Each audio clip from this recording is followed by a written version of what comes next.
Jeez, that was difficult. Sup, everybody? This is Karak with ACG, and I'm here with Absy for the Wednesdays podcast.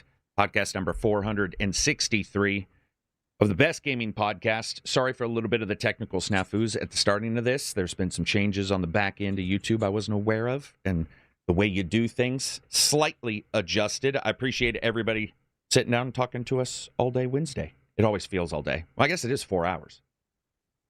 Yeah, it's all 4 day, hours. Man. It's the whole day. Yep. It is technically all day. It's all First thing I wanted to. Yeah. Well, yeah, because what time is it for you? It is 8:30 p.m. Oh, okay. So yeah, so 12:30 or 1:30 minimum by the time we get done.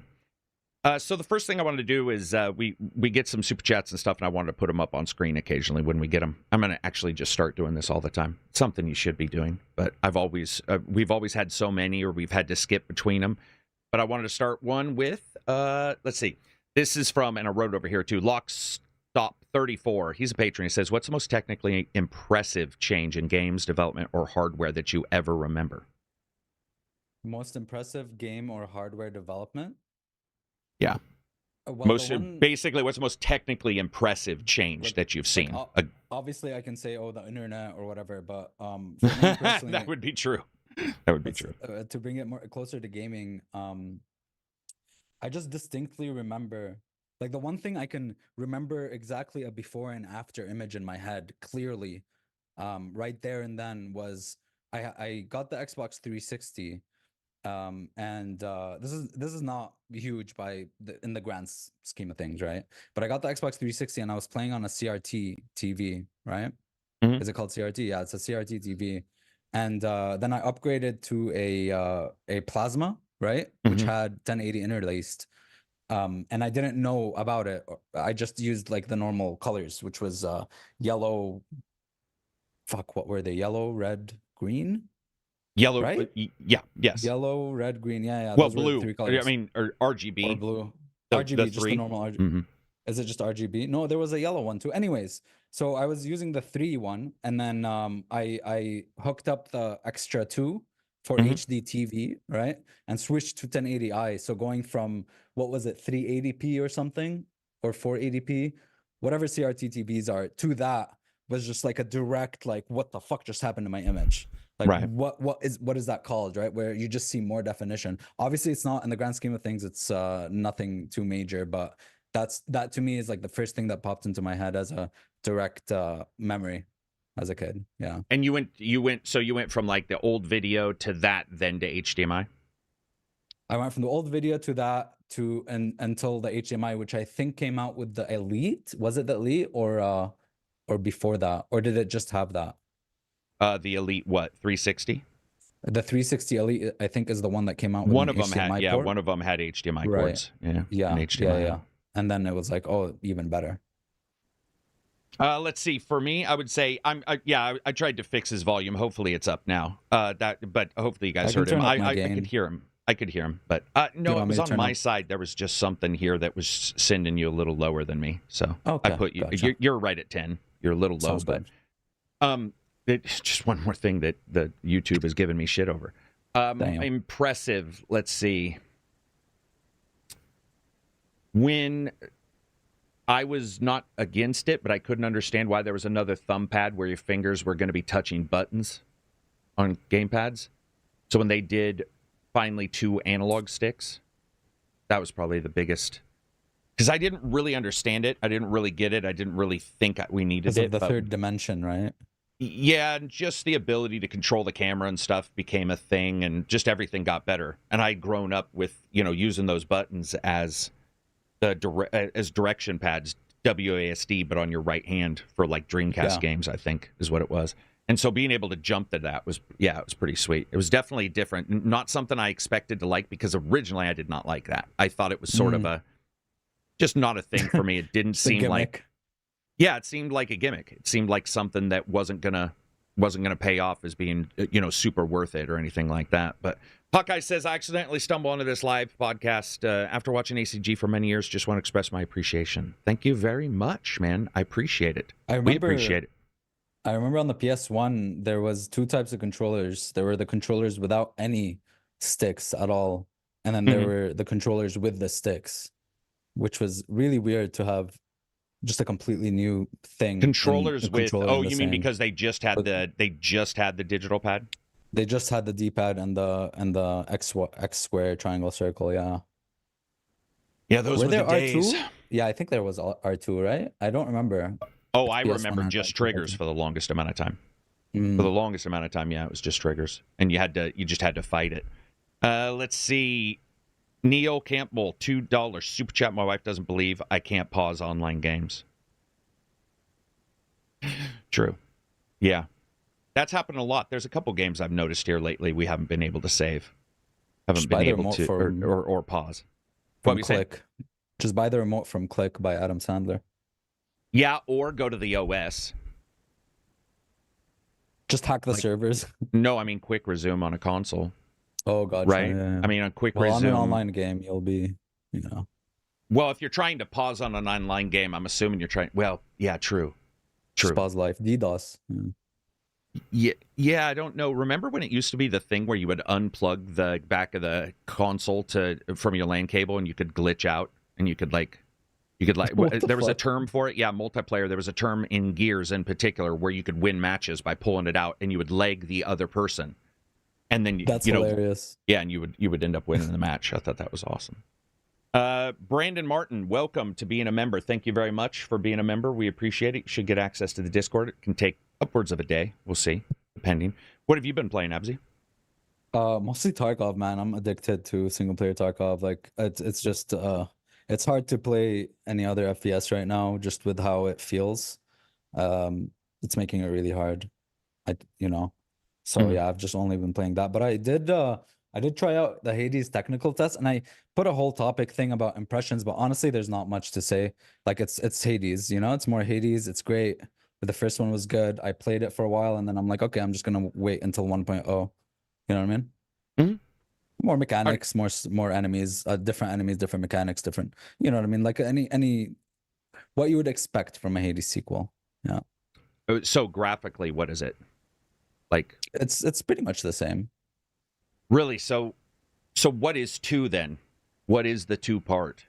Is it story? Different character, different people, different story, different enemies, different levels, different everything, yeah. But it's the same core game basically. Yeah. I mean, you supported this day one that it was open, or no? I haven't paid a single cent. No. Oh, okay. I just requested access on Steam. No. I'm buying it on release. I'm not, because in the first one I burnt myself out before release, and I'm not doing the same mistake with this one. So yeah. Yep. Yeah, that's probably the best. Good. Yeah. Like, what's their little, how in some early accesses they say how long they're going to be in early access? So the technical test, they did say about a week to a month. They don't really know. It's basically going to last as long as it does until early access is out for everyone to purchase. And we don't know how long. What I'm saying is they didn't say anything about early access itself. I got wood chips all over myself. I'm not sure. Yeah, maybe they have a little bit. Maybe they've hinted at it or have some kind of plan, but I haven't seen anything of the sort. The first one was, I think, in early access for a year, right? Maybe, but it was on Epic I didn't for a track while, it because it was. I'm pretty sure that was just one of those ones. The early access thing is. I saw a dev post yesterday, I think, and said a bunch of really positive stuff about early access, and of course they were the positive story of early access. Of course.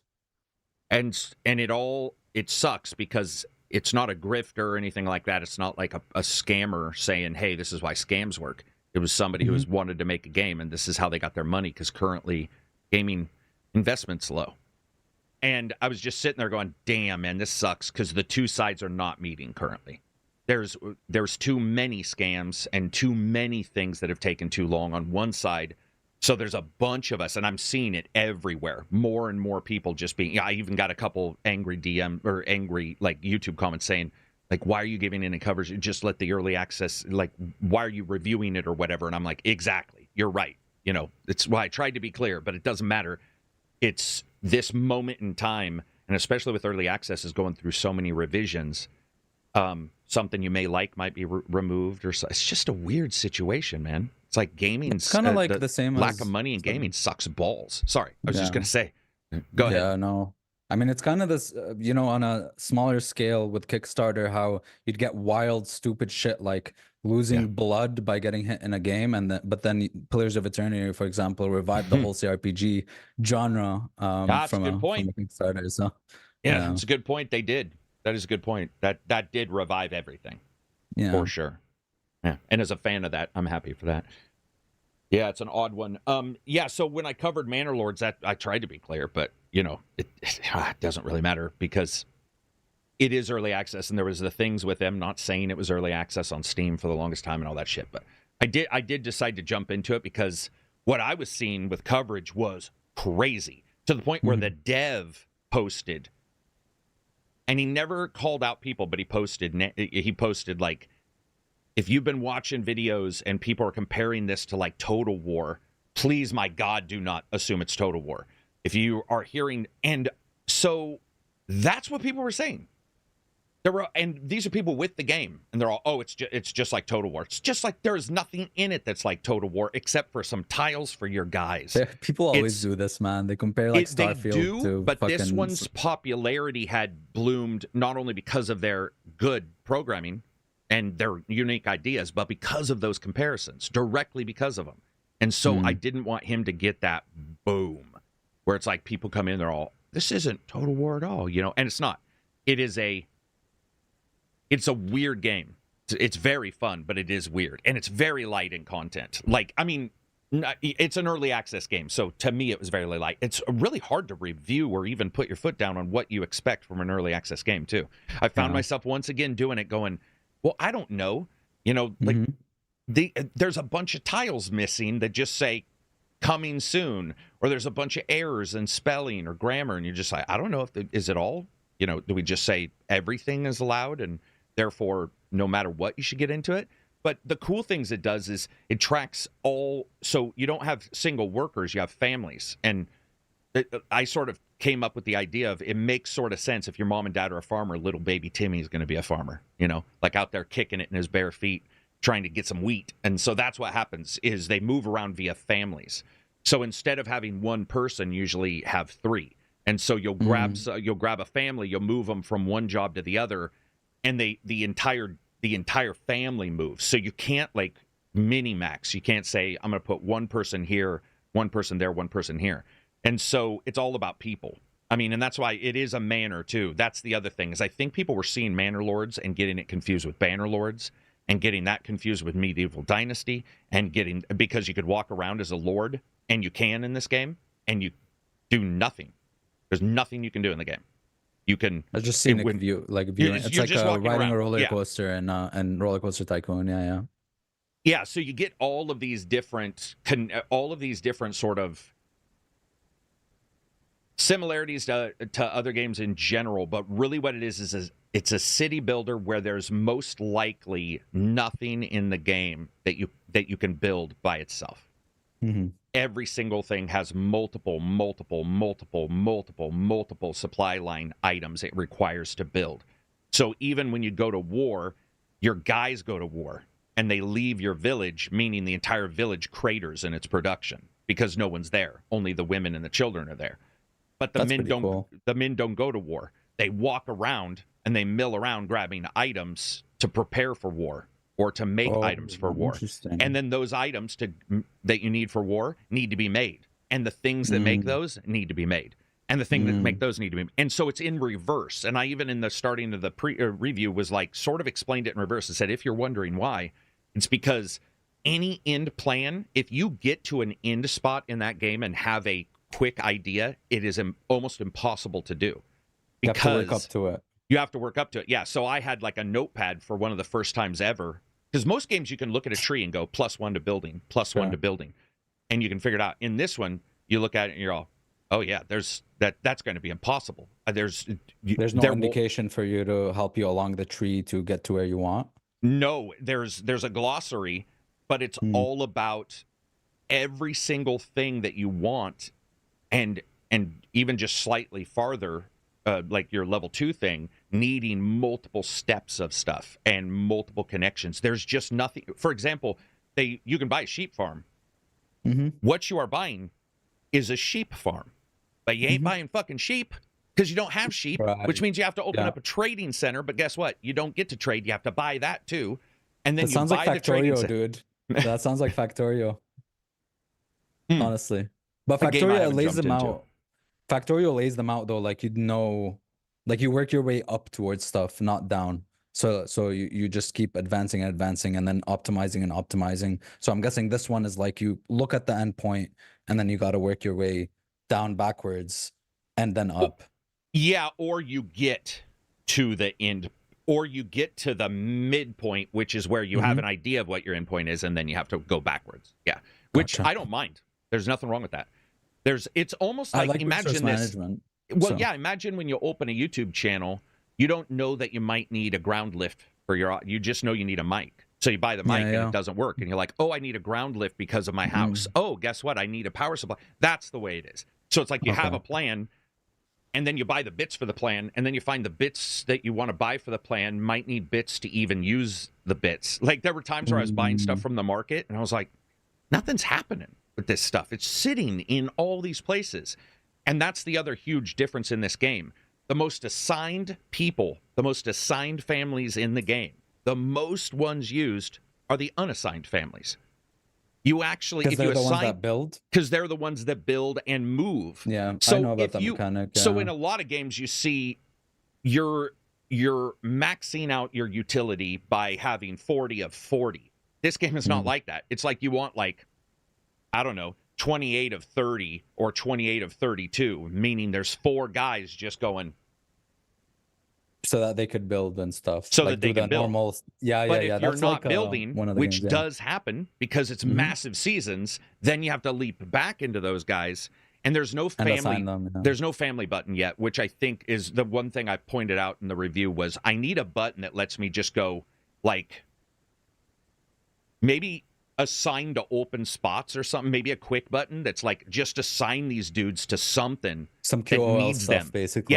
Yeah, almost where it checks and goes, there's a queue waiting, and Karak is hitting the send unassigned to queued jobs, and they just go work. And I didn't find that yet. Graphically, it's awesome. Animation is cool. They got like bowmen going out there and dragging deer back, and it's all you can zoom in and really basic. I mean, beyond basic. Beyond basic. It's you don't basic. do any micromanagement like you can a little bit like by an Age moving of Empires, formation. No, it's nothing. It's nothing like that. It's more about the formation you use, and then in the future there's going to be ground, like if you attack upwards, it's going to make more changes and stuff like that. So it's very top level.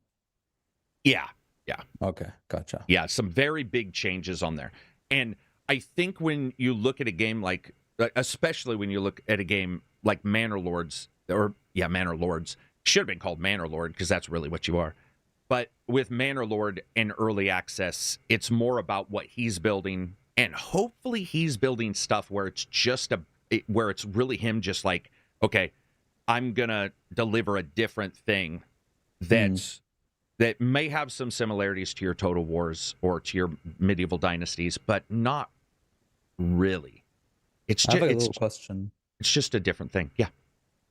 So the campaign, is it like it's a large campaigns, I'm guessing, or is it an ongoing kind of like Factorio or others where you just keep going and building and this is your thing and you can keep going forever? Or is it like I'm gonna dominate, win the campaign, play the next game, or is there some meta progression? Or I'm sure it's early access, but it's early access. Yeah, there's 3 templates.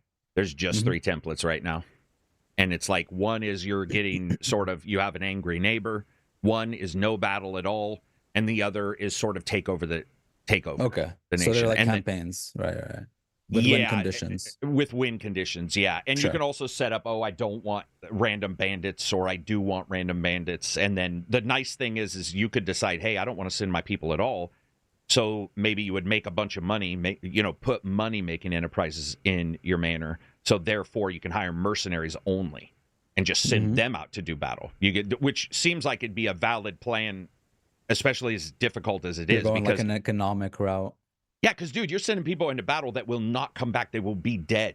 So it's like, that's the guy. So if you send the dude that's making pants for people, nobody's going to have pants. Like if that guy dies on the battlefield, and since he's a random farmer with a spear the chance of him doing well isn't necessarily the high. Yeah, it's definitely it fits that realistic simulation of what it would be like, because a small manor didn't have a bunch of militia. You can start to get them in this game, but it didn't, even back then it was like your townspeople were the ones defending you sometime, unless a roving army was around. So yeah, it's definitely different. It's hard to even know what game it's like. It reminds me more of, man, I don't even know. I mean, it's probably a good thing that. Yeah, because it's so different. It's so different. I don't know how deep it'll be, years down the road, or like anything like that. It could be super deep in combat. He has some really good plans. I think this has obviously done him well, because the reviews came out today, and they did really well. That's from good, what I can tell, it's people very like wish listed. Yeah. Yeah, very, very wish listed. Yeah. So that's all good, but it is definitely worth the money if you know what it is, which is not a lot like everything else and early access. It's been so long since I've seen early access, or as a reviewer versus a player, and it just dawned on me how many this is coming later things you might see in an early access title. It's just like, damn, so many things you can't click. It's just, you open up, some giant tablet of updates for your city, and you're all, yeah, it's gonna be awesome. Oh, there's nothing. Yeah, there's 2 things I can do, and the rest just say coming later, or they have an underscore I'm probably skill. As I keep saying, I'm probably gonna wait for 1.0, or wait until maybe those get fleshed out in some way. I think that's fair. Yeah. It's cool to see. I love the idea. It's definitely different in a lot of ways, but I just covered it mostly because it was just, the coverage was weird, man. I mean, just seeing people comparing it to what's the one? The Warcraft. Warhammer. Sorry, yeah. There's so many W's. That is the last one I'd expect people. I'd expect people to compare it more to Anno 1800 or Age of Empires, more so than Total War. Yeah, I think that's wild. Yeah. It's and Warhammer, not like Shogun or any of the historical ones. Yeah, true. Go for the fantasy. You could have compared it to Napoleon or something. That is true. I hadn't thought about that. It's definitely an odd series of comparisons, and it was, like I said, kudos on. They should have had it say it was early access on Steam right away. They didn't. Whatever, that happened. But kudos on the developer for being like, guys, this is not. It seems like it's going to go into hell if this continues. So I want to make sure everybody knows that it's not all these other games that are coming out. Was the price revealed or no? Was the price revealed? He did have a post. Sorry, before he did have a post where it's like the reason for not revealing his prices for those gray markets and all that stuff, to not get an idea and sell pre-orders, because pre-orders aren't being sold to the game and it's highly wishlisted. So I don't know if he revealed it yet or not, but he did say that it's going to be under not AAA range. So it's going to be cheaper than AAA. That's all we know, basically, so far. Yeah, I would say, so I guess it's not publicly revealed yet. All right. So okay. Glad you asked that. But I would say that it's probably, there's probably some truth there. I did see the post as well about gray marketplaces and stuff like that. Maybe he was worried that with so many people wishlisting it, it would become super popular, so people would try and it would get worse. Because we've certainly seen that not affect many other developers who've done the same thing, and we've known it was early access 6 months ahead of time. And there's never been a peep about, oh, this was a massive thing. But maybe with his, it was just such a big deal. I mean, like, people were talking about this a couple months ago, right? Well, they're talking about it since the Xbox. I think it was an Xbox reveal. But it's on Game Pass, which is the most... So that's the reason why I was a little questioning on things, because it's coming out instantly on Game Pass. Yeah, preview on Game Pass. Oh, then I might try it out then. Yeah, so the reasoning I felt was like, but I don't know the business, but it was just like, I was like, well, if it's on that, but yeah, and it'll come out on Xbox Game Pass at a later time. Mm-hmm. That's and cool. Then Stellar Blade, man. Have you checked out any of the reviews for these? I just saw the Open Critic score and was like, all right, I didn't check any reviews. I know that, I don't know, some people are talking about people docking points for New Game Plus. I didn't see anything else. I'm sure there's going to be a lot of political stuff like, oh my God, they docked points because of the girl or whatever, but I don't know. I haven't been keeping up with that. Yeah, I think the one thing that you can come away with on this one in particular is that you either sell the sexuality and there's a reason in your fiction, or you do what Stellar Blade did, which within 15 minutes you forget about it. It does. It's gone. Like, it's gone. I mean, I found myself not even, I was playing it, and all of a sudden it randomly popped up in my head. I was like, oh yeah, this is supposed to be like a really hot girl. A really hot girl. That's how I felt with Nier, you know? Like the 2B thing, it never entered my mind. I only saw like obviously the fan art stuff, the crazy shit, but it doesn't really hit me like that. It's just, I'm playing the game. With Nier, it was much more noticeable to me because it was more lingerie. It was more of like, it was like there was something, the stockings, there was some things which you can get in this game, but you don't have. And her suit she's wearing is like just yoga pantsuit. It's pretty interesting that how quickly it goes away. Yeah. And it's one of those things where it's just like boom, boom, and I forgot about it. I totally forgot about it. I didn't expect the game. Is that a good thing or a bad thing or just a neutral? No, it's a good thing. I mean, to me, if I have a big burly character in a game, they sell it in the fiction by him being able to do stuff, or somebody says even one line, "Hey man, you're huge," and people actively ping on it, and then you just move on.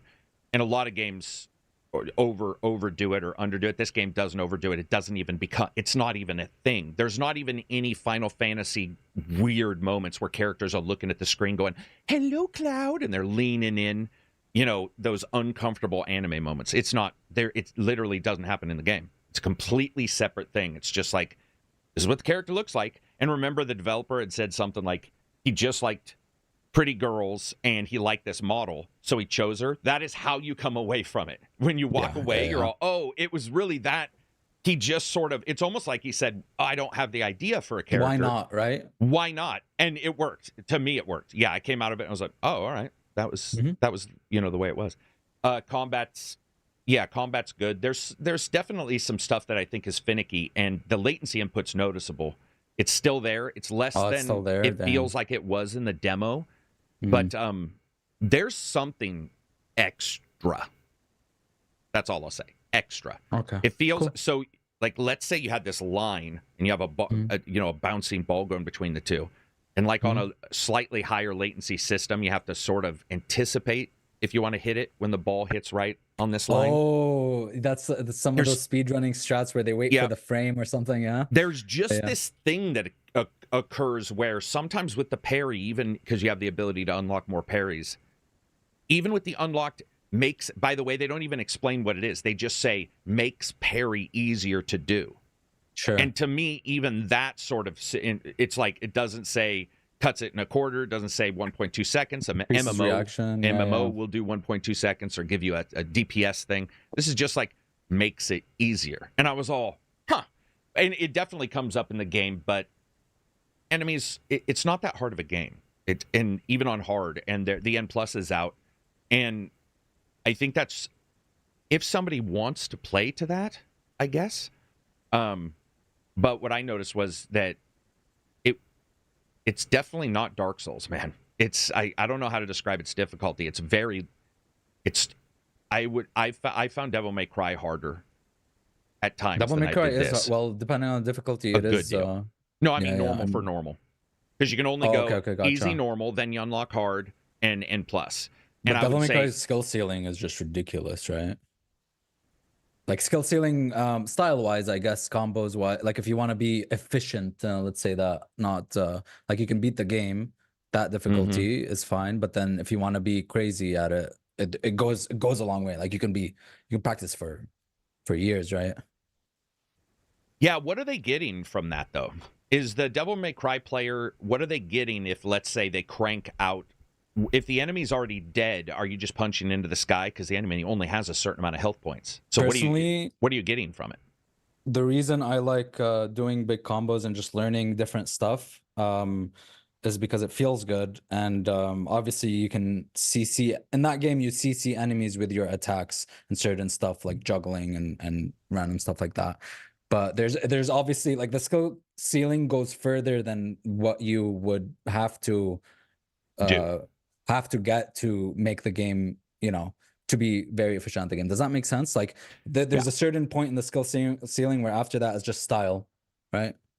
Yeah. So I would say this feels a lot like Dragon's Dogma. Not that easy, but certainly at the end it is a power trip a bit for the character. Okay. Gotcha. And then you have all kinds of augments in your spine, just like Nier Automata. You have all kinds of upgrades. Depending on what upgrade you choose, if you chose defensive ones, yeah, you could hit an enemy a ton of times because you wouldn't be doing a ton of damage with your weapons. If you did the weapon ones and you were even somewhat good at dodging and stuff, then there's a high chance the enemy will be dead before you finished, let's say, at 15 or 20, because Did you a lot of enjoy them die pretty quick. What were we going to say? because I know we talked about like the rock paper scissors things in Ghost of Tsushima, but what about like the Simon Says, like, oh, dodge or parry or do whatever? Yeah, I'll probably probably release the review tomorrow, because especially with the YouTube thing, I was going to release both reviews on the same moment, but YouTube is so messy right now with how it gives. I just felt it wouldn't show people I did the review. So to not spoil some, I'll just say that timing's wide, and there's certainly Sekiro style enemies at times that can pull off a move that doesn't seem like it makes sense when you do where you are, a little like the ogre in Sekiro. Yeah. There are times like that, but they're definitely there. There's like a forward, so there's repulse, there's so there's the 4 directions, and then it does this giant color. So it's very, very like that game. And it's very noticeable. You're not going to ever not notice that color, no matter how bright the background is, because that color is like, here's blue, and or purple, sorry, and here's what purple means. And then you train it, or I think you have to train that one. There were a couple skills that you just got, and you could go to the trainer, and I think repulse was one, which is the purple, which is the go into the guy. You have to train. I did find it a little odd that you don't get that unlocked right away, and yet you fight guys who have it, so they just sort of can hit you no matter what, because it is a QTE, and you're failing that QTE if you don't have the skill. Or you can run, you can disengage, and I definitely got away from multiple enemies where they were in the purple, and I turned around, I'm like, oh, screw that, and I went around and like ran away from that particular situation. But you can't really stay in battle when they're doing that, because you're just going to get your butt kicked. I mean, SBZ says ACGI PTSD from the ogre.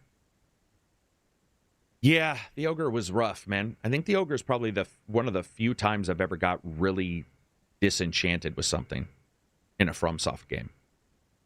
Has there been anything in a FromSoft game that's like really, I'm going to grab a pop one access, but has there been anything in a FromSoft game that's disenchanted you terribly from the game? Disenchanted? Sorry, what do you mean by disenchanted? Disenchanted means you were in it, you were feeling the love, and then whatever came up, and it... Oh, yeah. Yeah. Blighttown on Dark Souls 1 killed my soul. I feel like I just gave you an easy code for that one. Because I played it way later, and so it was already old feeling, and Blighttown just got, I was like, I noped out of there. But then, later on, I played the game and I liked it more, but fuck Blighttown. There's I don't know if there's another FromSoft game that did the same exact thing. I didn't play Dark Souls 2. Dark Souls 3 didn't really, I mean, it has annoying sections. Every Dark Souls and Elden Ring has annoying sections, but none of them really took me off the game like that. Or an annoying character, maybe. What else do they have? They have oh my god, Bloodborne. There's a nightmare level that I really hate because it's just a dot on you all the time, but that didn't really take me off of it. Sekiro, did Sekiro have an annoying just thing? The ogre guys for me? Just the way the animations work, like how they hit you, how there's no, it makes you think that you have to think in the box, like play the way the game. I love Sekiro, but when you get those moments, even in Final Fantasy VII Rebirth, where it's like, oh, they want me to play this way or else I fail, that always kind of disenchants me a little bit. But no, I loved Sekiro to the end for sure. Even though, you can't really think outside the box too much. I can't think of anything other than Blighttown that really disenchanted a lot. I also have that ability to just... I mean, I'll fight when they're a boss, I give them a lot more leeway for kicking my butt. I may not like the boss battle itself, but if I'm fighting a boss and, they're killing me a lot, it doesn't mean I'll get disenchanted. It's usually a semi guy. For me in particular, there's usually that guy that's in a group that's pulling off moves that the developer just didn't care if they can pull them off at all. So you're in Dark Souls, your weapons are clanging off shit, and 90% of the time, everybody else's weapons are going through walls. Oh god, and the you're clanging, like, dude. You're Yeah, just like, that, oh, come especially because on. the rules don't apply both Yeah, ways. whenever That was you the get worst. that, even if it's even a slight fudging, you start to see it, and the more you tune difficulty upwards, the more I start to say, well, you needed to figure that shit out on your own, kind of stuff. Looking at some of the chat here, world-renowned Geohound says, I'm late. What up, everybody? Hey, ACG and crew. What up? What's going on? Let's see. Mass Produce says, slow down, Sony. Too many games. Do they have a bunch? I haven't checked. Maybe they do. Final Fantasy feel like 7 they've been Rebirth slow and now on this. games. What'd you say? Just Rebirth last month or 2 months ago, or last month. When what the fuck was it? 2 months ago? I think it was 2 months ago. Yeah, 2 months ago, and then now Celebrate. Yeah, for some reason I feel like we're actually in a slow time, like a very, very slow time. Happy Hump Day, Wizard of Smoke says. What's going on, Wizard? Hope to see you streaming later. Always fun watching you play Flight Sim. Jay Reaper says, Sekiro is probably my fave FromSoft game, but but it had a lot of issues. Yeah, I think they all do. Whenever you turn up difficulty, it's like one of those things where you gotta sort of nail it, because at some point some player is going to be like, why can't I do this if they can do this? It is still a game, but at some point it gets a little bothersome. Rebirth has a lot of those moments, let me tell you that. Oh. Where you feel like, why is the boss in this game? It's like you're playing the game, start to the midway, and you're like, I love this combat. I love this combat. This is the best thing ever. It's so smart to mix these, and it works so well. The mechanics are so good until you get something that just makes like a huge dent or crack in the combat, where it makes you realize, or not make you realize, where it's just like, yeah, you got to play this way, or else you're just not gonna have a good time. You're gonna get stun locked to death, or some bosses just, I don't know, they're just very. They feel very archaic in what they where it's like, oh, it's just built to frustrate you, like there's no fun in this, you know what I mean? So some is like that, but largely I love it for sure. So Stellar Blade, that'll probably come out tomorrow. Once I'm gonna probably tomorrow, I think. Have to look at how YouTube is handling this shit, but yeah, it's been cool to have it for a while and be able to sort of identify exactly where they were going with the game. Some good ideas and stuff. Voice work. I'm sure everybody's already seen that there's some questions on the voice work in there's some definitely interesting voice work in that game. It's one of those titles where you can tell it's sort of somebody's first one. Yeah, it reminds me of Xenoblade 1, where it's like the British bad voice acting, the British version of the bad voice acting. Yeah, well, I'll tell you this, man. The big one I noticed, man, the big thing, and I would say this pops up a lot, is when a sentence is read through a booth and then another sentence is read and then they try to merge them as a sentence, as a structure of sentences, and you pick up on it. Yeah. And so it sounds like an AI kind of thing. It's and today we will go to the temple, because the temple is, and you're like, that needed to be cleaned up. That's for sure in the game. Quinter gifted 5 ACG memberships. Thank you very much for doing so. Hope you're having a good one, Quinter. Thanks for watching. Let's see. What else was Stellar Blade? Music was phenomenal. Yeah, the rest I'll hold back on, but music was phenomenal. Yeah, definitely the same company, I think, that did the Nier stuff, the Nier Automata stuff. Yeah, well, the company of the composer. Yeah.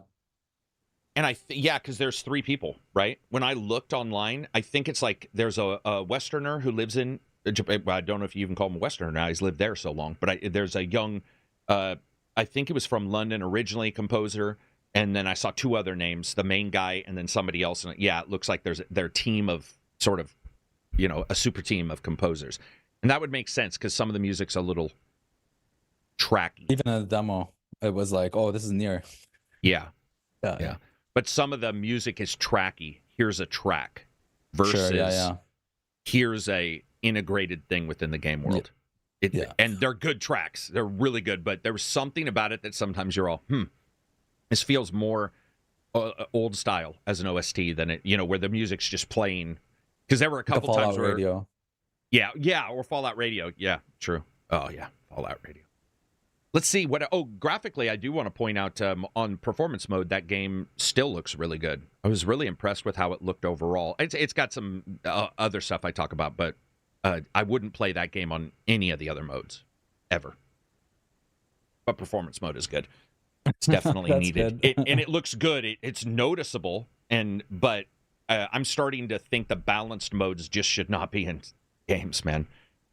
I feel like balanced mode every time. 40 FPS? Yeah, it's usually, or it's like, oh, we're going to hit 50, and it's going to sort of go up and down. And you have to have the technology for that, VRSS, or variable refresh rate kind of stuff and all that. Because if you don't, man, it feels weird, Mm-hmm. And when is your FPS going to be affected in a super difficult parry/dodge based game? Yeah, I would never battles. play any of those games at a low FPS for sure. Yeah, you would want it. You would want it to be right on 60, or even, weirdly enough, I will say this, I would rather have it be right on 30 locked than on a variable 45 to 60, because that shit can get rough. For sure. It can Variable feel is the worst all thing messed up. for Variable is the worst. Reaction time, 100%. Yeah, I hate that. That. We're gonna lock it. No, you're not. No, you're not. We're capped at 60. It's like, why? Just be minimum 60. Or locked to 60. Don't cap it at 60. We're going to cap it at 60. And they always like to use the word 60 to make you think that's what they're delivering. It never is. Performance doesn't either, by the way. Performance mode still has drops. It definitely is noticeable sometimes. Very rarely, but it still pops up.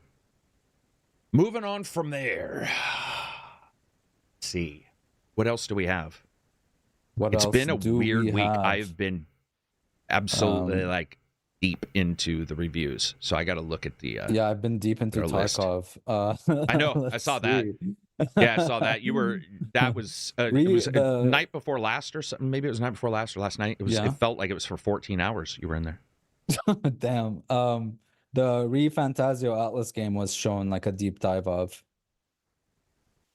I don't even know what that is. Metaphor? It's like it's the Persona devs basically, and they're making a new game set in a fantasy world, and they have some really cool ideas, man. It's basically a fantasy Persona, like a lot of it, but it's in a fantasy world, and they I'm looking at it. This looks pretty good.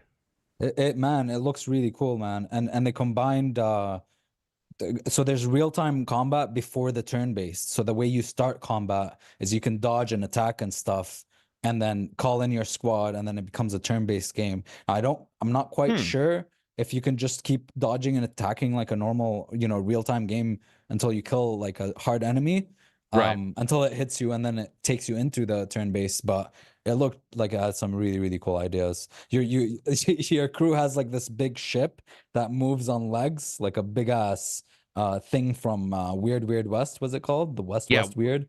The Will Smith, right? Wild West. Which looks Wild West. Yeah, it looks like it has a lot of good ideas. The social stuff from Persona, time management, but just done in a fantasy world, which is really cool. The UI, oh my god, sorry, but this is no surprise. Right. The UI in Persona was amazing, and the UI in this looks really stylized and really, really cool. Graffiti still, or technical still? So, kind of like a mix, kind of, and it's the same composer as well, the jazzy composer, but doing a fantasy orchestral type of, melodic stuff, which sound great already. Yeah. Okay. Sailor says the visuals in that game look incredible. Eternal says Digital Foundry said Stellar Blade is highly polished and bug free. Bug free? No. Stellar Blade is not bug free. That is. That's interesting. That's interesting. They must have got very lucky, or they tested at very specific times, because it is definitely not bug free. I think with bugs, that's unfortunately might be the difference between somebody who's doing frame rate testing and somebody who's playing the game a bunch and diving into systems. Yeah. And how you experience the game. But a real, like a normal player versus a reviewer is different a little bit. And then a reviewer and a normal player is going to be different than a person benchmarking it, because there's certain things they're looking to do or come away with. But yeah, definitely for sure had bugs in that game. Luckily, not a bunch. One of the ones I had that was terrible, though, in Stellar Blade, you can fall great distances and die, or occasionally you'll fall a great distance and disappear and reset, sort of, especially because there's some verticality.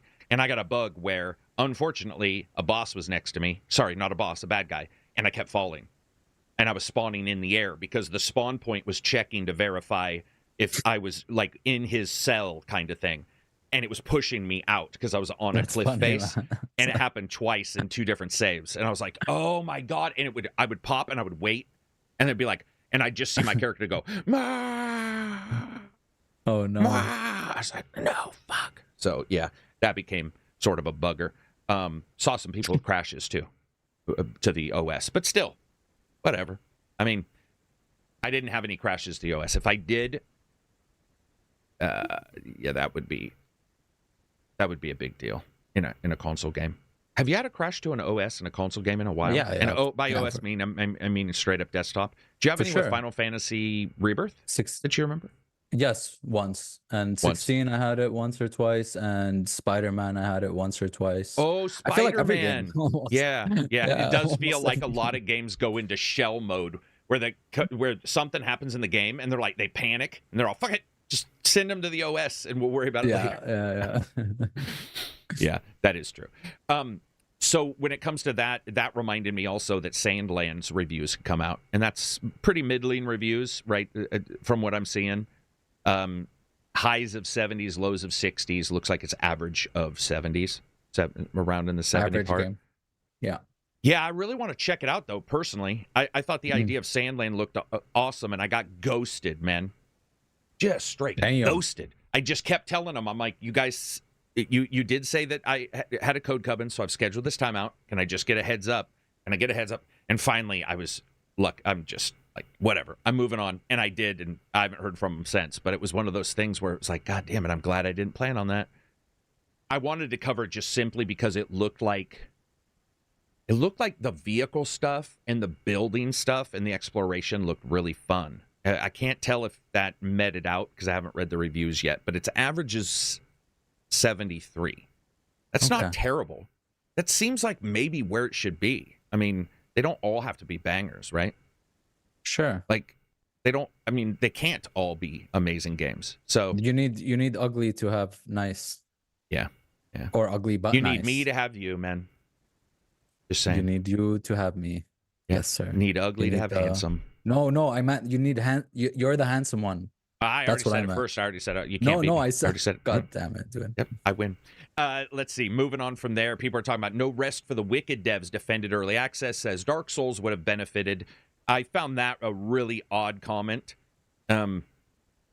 All games would benefit from longer time, but to conflate that all games would benefit from early access is not the same thing as all games would have benefited from having more time to fix a bug. And you just spoke about a certain place in Dark Souls that definitely needed some testing and still took many years to fully get. I don't even think its FPS is fixed on those. Like if you went and got the same computer you had issues with and went and played that game, I bet you the FPS is still not optimized in that location.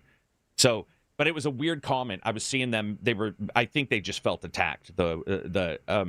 Because the reviews aren't great for that early access. Yeah. And so they started saying, oh, this would have helped and this would have helped. It's like, just calm down, man. It's okay. You guys did fine. You got the love. I think every game would benefit from extra time, though. I mean, Christ's sakes. It seems like a weird thing to say. Frostpunk hit 5 million copies sold in 6 years, and it boasted an average frame time. This would be a weird number for frame time of 24 hours. Nice.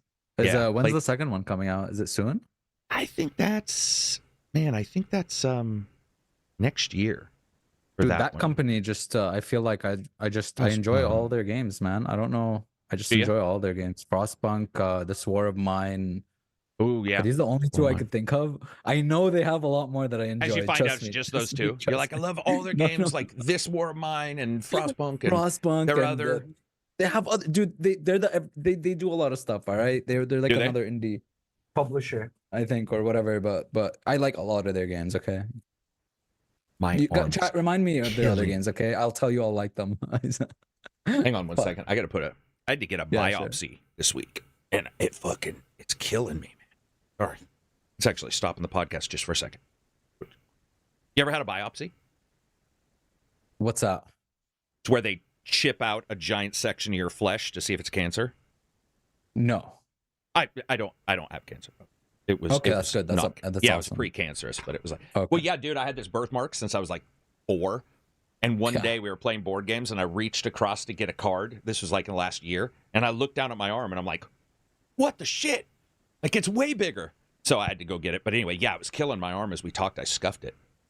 And it's funny because that was bothering me when I was playing the game too. When it comes to some of the different titles for the Frostpunk devs, have they been all PC though? This More Mine was on everything, right? Dude, is it Annapurna? No. It's not. It's not Annapurna. Sorry. No, it's not Annapurna. It's one of those, man. Because wait, I mean, those are 11-bit some great studios. games. 11-bit studios. Gotcha. Let me see their game. Let me see their games. Here we go. I know I've looked at their website and I was like, oh, they did this. Oh, they did this. You know, I've been surprised. Mhm. By them. That's what I want to say. The Thaumaturge I haven't played. The Altars I'm very excited for. The Invincible, you said it was mid. Frostpunk, Moonlighter So is was really good. Thaumaturge, by the way. Children It of really Morta. it tried, but that was mid. Yeah, There's okay. no way to get around that game. That was mid. But like the Children of Morta, I loved. It's one of my favorite roguelikes. Oh, Children of Morta was them. This was all Yeah, from yeah. them. That's what I said. They That's what bounce I was so around, man. confused. Those guys are like, we'll do a little this, we'll do a little that. Exactly. That's cool. Yeah. Yeah. So I like a lot of these games. I don't know anything before This War of Mine. It seems This War of Mine and Up I like a lot. Moonlighter, I heard really good things. I love the idea of just being a vendor, like going into a dungeon and stuff and looting as much as you can to sell it to people. That is very interesting to me. I think it's on Game Pass and I really want to try it out soon. So these But yeah, guys are Children saying of Morta is really Frostpunk good. is the July 25th, which is Yep, great. Yep. Thank you, chat. Yes. Very nice. So that's cool. And then pre-order happening right now for it if you decide you want to get it. And then Sailor says Thaumaturge looked like a Western Persona game. It did had some Persona like UI stuff, didn't it? It looked similar, but it's like a CRPG, if I'm not mistaken, a turn-based game or something. Yeah, so basically, so that everybody knows, when a big game comes out or a unique game that people think they can hit, you see a lot of copies even more quickly than normal. When Disco Elysium hit, you saw this massive number of people go, boop, boop, boop, and they aimed over at Disco Elysium, and then they heard that, and Disco Elysium is sort of disbanded in the team. And so these guys were trying to hit it. Broken Roads tried to hit it. Thaumaturge, both of them. And what I mean by try to hit is I certainly don't mean there any scam thing or anything like that. They just simply saw there was success there, and they're like, we can get our game and the feel of our game to somewhat hit. Broken Roads tried, didn't do enough. Thaumaturge tried, and its combat was really not super fun, and there was a lot of it. It just overall wasn't a thing for me. But I think it scored better than Broken Roads, though. They both try that thing where like you have something outside of you talking to you kind of thing. Sure. Which is what Disco did. One, it's a demon. The other, I guess, is just your morality. But or like what's the one in Planescape Torment, the little skull? Dude, that was yeah. I mean, yeah. That's good. That's interesting because I've never heard the guys who did Disco say that game influenced them, but obviously it must have because it's in the same genre as CRPG. Yeah, philosophical type of. Yeah, very philosophical. Christopher says, "Are you reviewing Indica? Indiga? It's also 11-bit studios. They're doing the altars. I don't think so. I think that game was the one with like it looked like a sort of a weird horror one with nuns or something. It was a very weird one that I got a code for recently. Really, I can't see Indica on their page. It's, by the way, it's Indika. Yeah, and it's like a solo character doing some South stuff. Of the Circle, Altars, Thaumaturge, the Invincible. Eternal says, "Wow, I apologize for the torturous sentence. Still waking up. No worries." Indica is by Odd Meter. Oh, publisher. Okay, it's published by 11-bit Studios. Gotcha.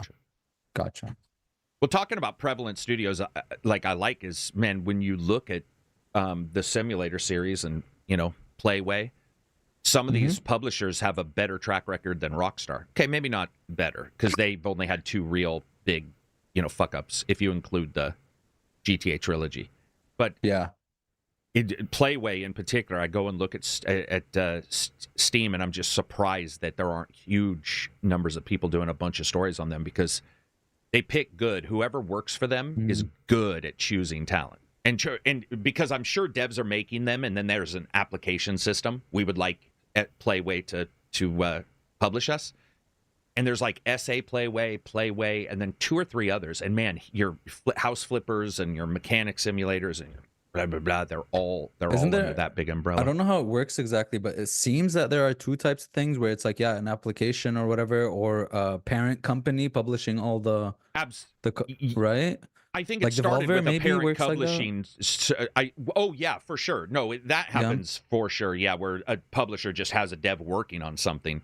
And I think the way, I could be wrong, but I think the mechanic game started out in that sort of way, where there was like an indie publisher was going to publish a game they were working on, which was that succeeded. And then it's become such a thing that all these games are under them. And what I was saying is, you know how you'll have a talent finder for, you're going to put on a concert. It's like, hey, go out and find some talent. It feels like Playway's talent finder is pretty goddamn good. Because if you look at just overall, it's not just that the numbers are pretty good for these games that aren't AAA. And I would assume us as consumers, we know what they're offering, so maybe there's a little bit more leeway. But the big thing, man, is like the amount of hours in those games. I don't play a simulator game for a small number of hours. Like they're what's engagement time quite high. Are they the ones responsible for all the simulator games? Most of them. I mean, not all of them now, because everybody's seeing success, but like you'll see mechanic simulators and stuff. And there was 2. There was Playway and another one. And I remember just one day we were all talking about it when this is back when GB was on the podcast, and I hit the Steam button to see the publisher. And you have to parse that. I don't know about you. I'll go into Steam and hit the publisher button, and it'll give me shit that is not published by that publisher. Like, for sure. It's typical Steam. It's just fucking broken as hell. Like, their entire system is borked. But I went in there, found all these, and sort of tracked them down, and it was just crazy how much success they've had. Somebody said Focus Home are also great for that. They are. And then you got THQ Nordic for the most janky ones, you know, the Euro jank games, you know? Yeah. You know where to go. But I like, I wonder how they work together, because they some do well. I mean, Outcast I think did well. Outcast, Elix, you know, Elix 1 did a lot of them are, I don't know, how do you call, what do you call them? Like, if you play them, if you get through the jank, you love them.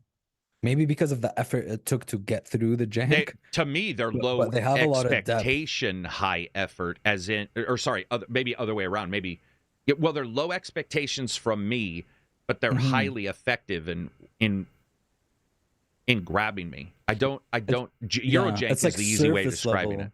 But surface level jank, and then when you dive into the systems, you're like, wow, they have really cool ideas. That is what it is. Because many times they are deeper, but they haven't had the time to polish it so that things feel right sometimes. So you're just really happy it's there. It's almost like a birthday party where you're just happy for the total number of people who come to your birthday versus your best friend. Well, maybe they're your B tier friends at school. B tier might also be a good descriptor. But yeah, it's your B tier friends at school showed up, and you're like, I'm just happy that people are here.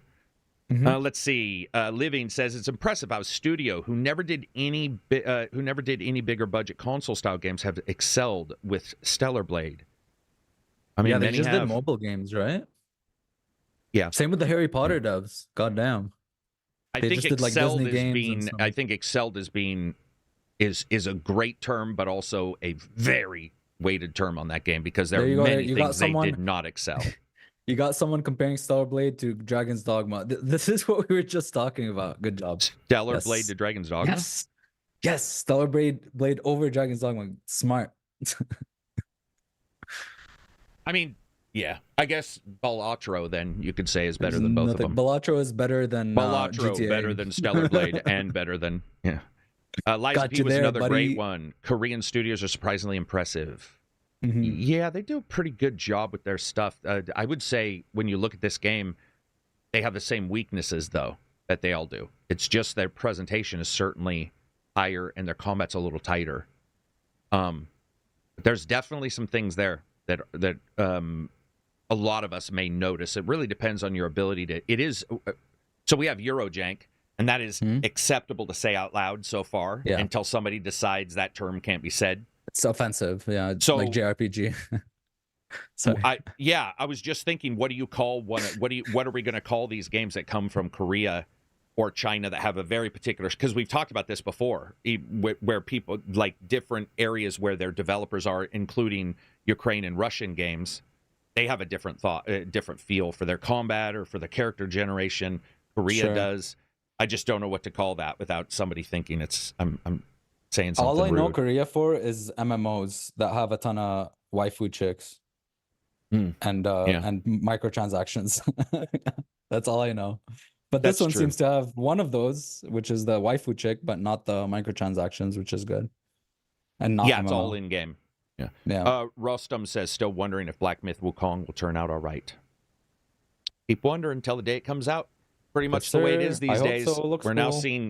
We're seeing so much surprise the day these pop that it doesn't matter anymore. So it's like, to me, whatever. I mean, I have no clue if a game's going to be good day and date. I just sit back and hope. Best thing to do is hope. Did you finish all of Fallout, the TV show? Yeah, I did. I have. I really liked the last episode. I thought it was a great episode.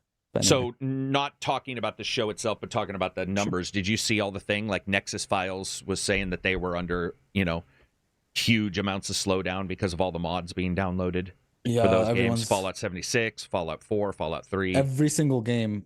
The numbers are up right now. Yep. All of them. Fallout 3, New Vegas, 4, and 76.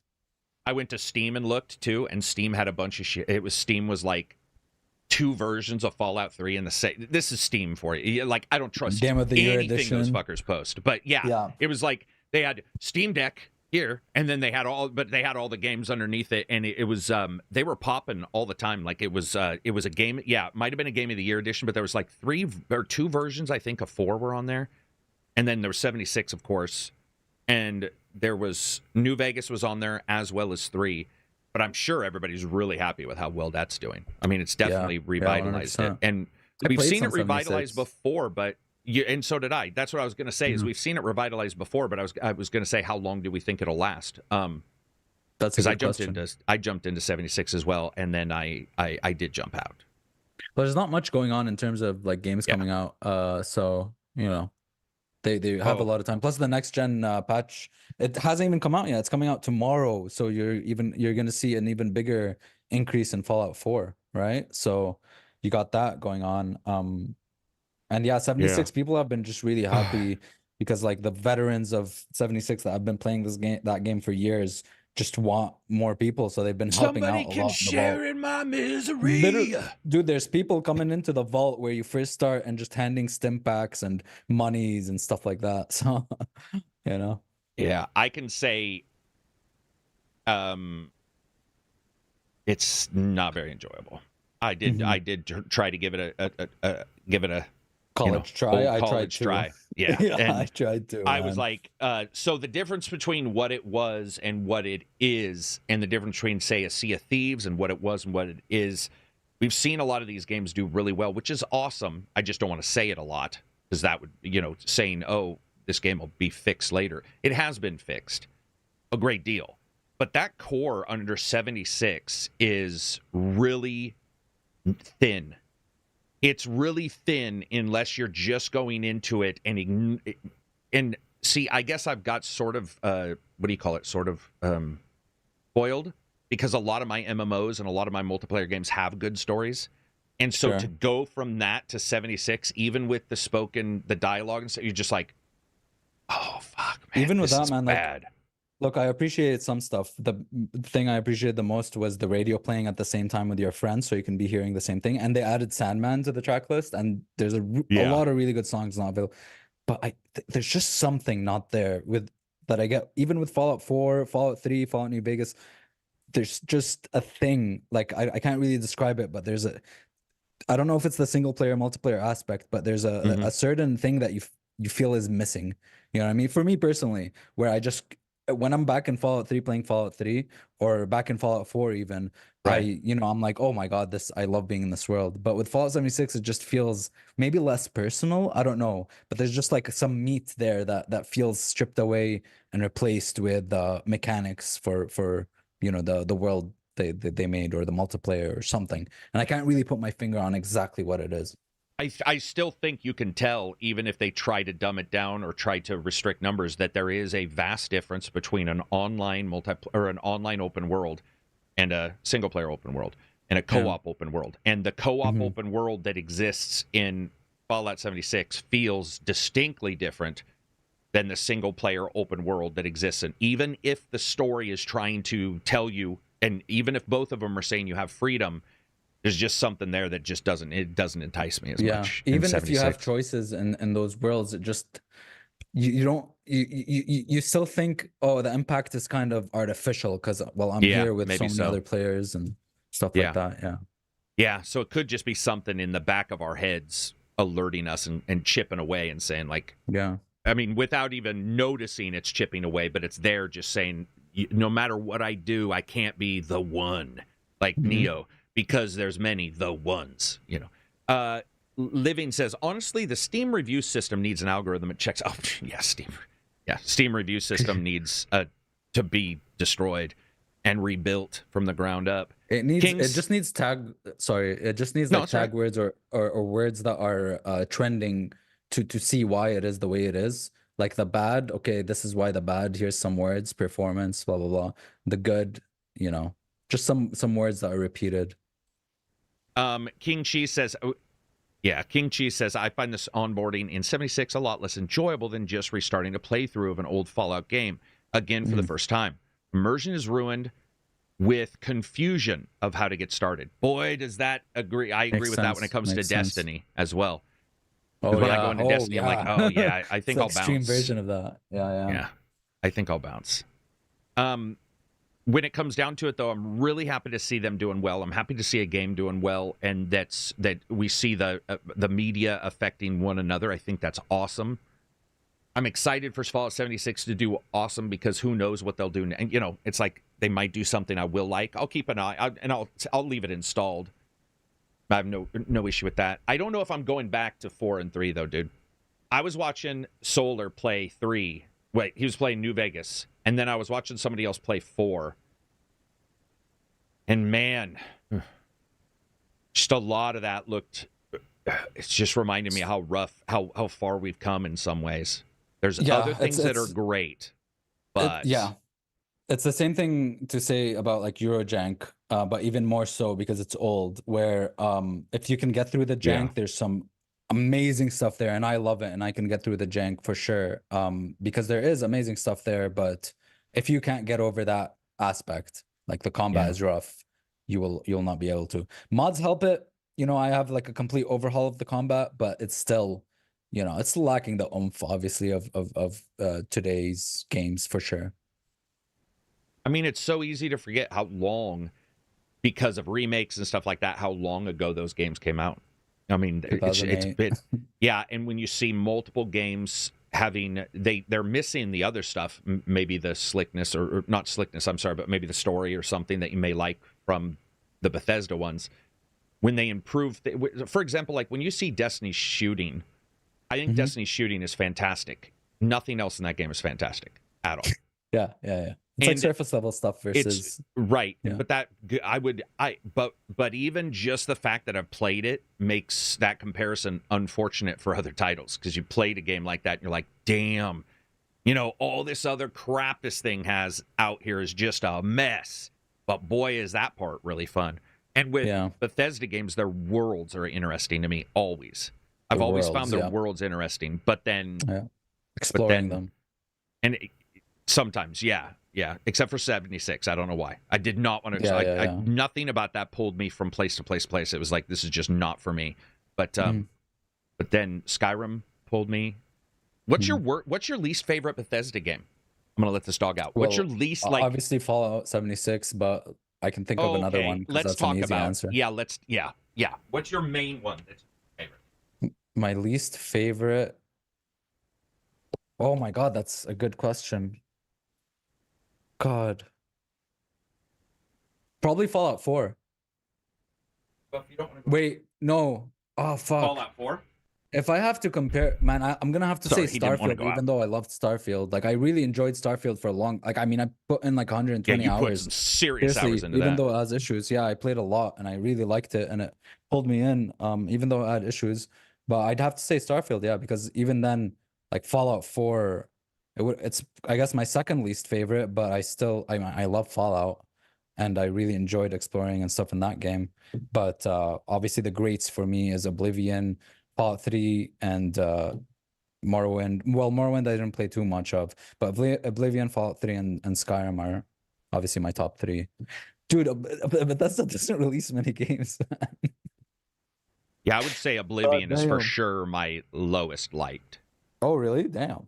Yeah, by a good amount, and I liked it. But that's the thing. It's like picking the ugliest child, of a bunch of pretty children. Yeah. They all have the things I like, but Oblivion, when it came out, it level scaling. There was all kinds of weird shit that went on in that game, and there was a lot of lies about what it would look like, and it was on certain consoles that couldn't do some of that. And then you had the PS3 debacle and all the shit with save games and all this. It was just a mess. Fallout was a mess too, but Fallout, in a weird way, grabbed me. It took me longer to like Fallout than it did. It took me years to like Fallout 3. Where Oblivion, I had already thought I would like because of Morrowind and Daggerfall. And so when I got to Oblivion and the moon faces, everybody glowing, even when you were first seeing that and you hadn't seen Bloom before, it looked fucked up compared to every other game. Everybody's face looked like it was self-illuminating. And so graphically, there were parts that were awesome, but a lot of parts of that game I thought looked like what I think people complain about Fallout, where for whatever reason I see it more with Oblivion. Yeah. And then you go to like Skyrim, and Skyrim had some issues, but I think overall Skyrim was a pretty good onboarding. From Bethesda, Morrowind, probably. Morrowind or Daggerfall. Morrowind and Daggerfall have this weird... I don't know. Daggerfall is so old now, it might not even be... when somebody says that's their favorite, it's sort of weird because it's like, really? Did you even know enough to know if it's your favorite, or is that just rose-tinted glasses kind of stuff? Sure. So I would say probably Morrowind, and Morrowind's crunchy as hell now. Playing Morrowind now is rough. I mean, dude, it's like playing a skeleton of a game. It is jacked. And it's not great. The story, stories. Their stories are not good. I mean, I'm sorry, but their lore is just like, what when the you talk shit? about This favorites, is so boring. how it impacted you at the time, right? It's not... Yeah, and I didn't have enough time with Daggerfall either. Because I didn't have a PC at the time, so I was playing at a friend's house, and, at some point, I'm sure he was like, I really wish this guy'd leave, but I was going over there to play Daggerfall. But Morrowind I had. And that was, I would say Morrowind I spent the most time with. Yeah, probably. And then I am not a fan. No, I want to say this. I am a fan, but I am not as big of a fan of Fallout 76 as almost anybody I know. I ended up going back and playing it because I kept hearing all this stuff about 76. And I was like, did I just experience 76 weirdly or oddly? And the rose-tinted glasses for 76 are fucking 10 feet thick, man. It is 10 times better. And I'm all, what? Because that's not the experience I had. I had slightly improved here. And so I went and sort of sat down with it. And the same thing would happen with any of the older games that I liked, I'm sure. But yeah, 76's story and location didn't appeal to me. I think I was really depressed when I got the strip. And I was all, I don't know what I was expecting. It was back then when they could barely draw a polygon, let alone what I wanted to see. That was probably most of it, just being unimpressed by the lore or the world. I really like the... Oh, go ahead. No, I really obviously you hear that a lot, but I really like the story quest stuff in New Vegas, but I dislike the world, like the exploring. So Fallout 3 is still... Well, Fallout 3 is my favorite Bethesda game, or Fallout my favorite 3 RPG. is your favorite Bethesda as a whole? It's my favorite RPG of all time, but it's not the best RPG I've played. It's just it's because of how it impacted me as a kid, you know what I mean? Just like going into that world and loving that world, and the music and everything. But yeah, that's I think the world wins out for me. Damn. Reading a super chat here from Souls Keeper. He says, gents, I've been neglecting the podcast due to work. Happy to be able to tune in live. It's $24 super chat. Thank you very much, Souls Keeper. Would like to see the building features return in Building 5, ? Do hope they keep the voice protagonist, but without the gimped dialogue. I also agree. I do like voiced. If you want to turn it off, no worries. But I would like the option to be able to turn it off. That's all I'm asking for. As long as they don't skimp out on dialogue choices and whatnot, variations and stuff. Yeah. But here's what I've seen so far. Mm-hmm. The more you try to explain why you're not doing something, the more people are going to expect to see whatever it is you're pointing to. For sure. And I think most people, being honest with themselves, who maybe had an issue and were very happy that the voice protagonist went away from Starfield, would now look at Starfield and say, if that's your best and you didn't have a voice protagonist, how bad of a situation would we be in if you fucking had one?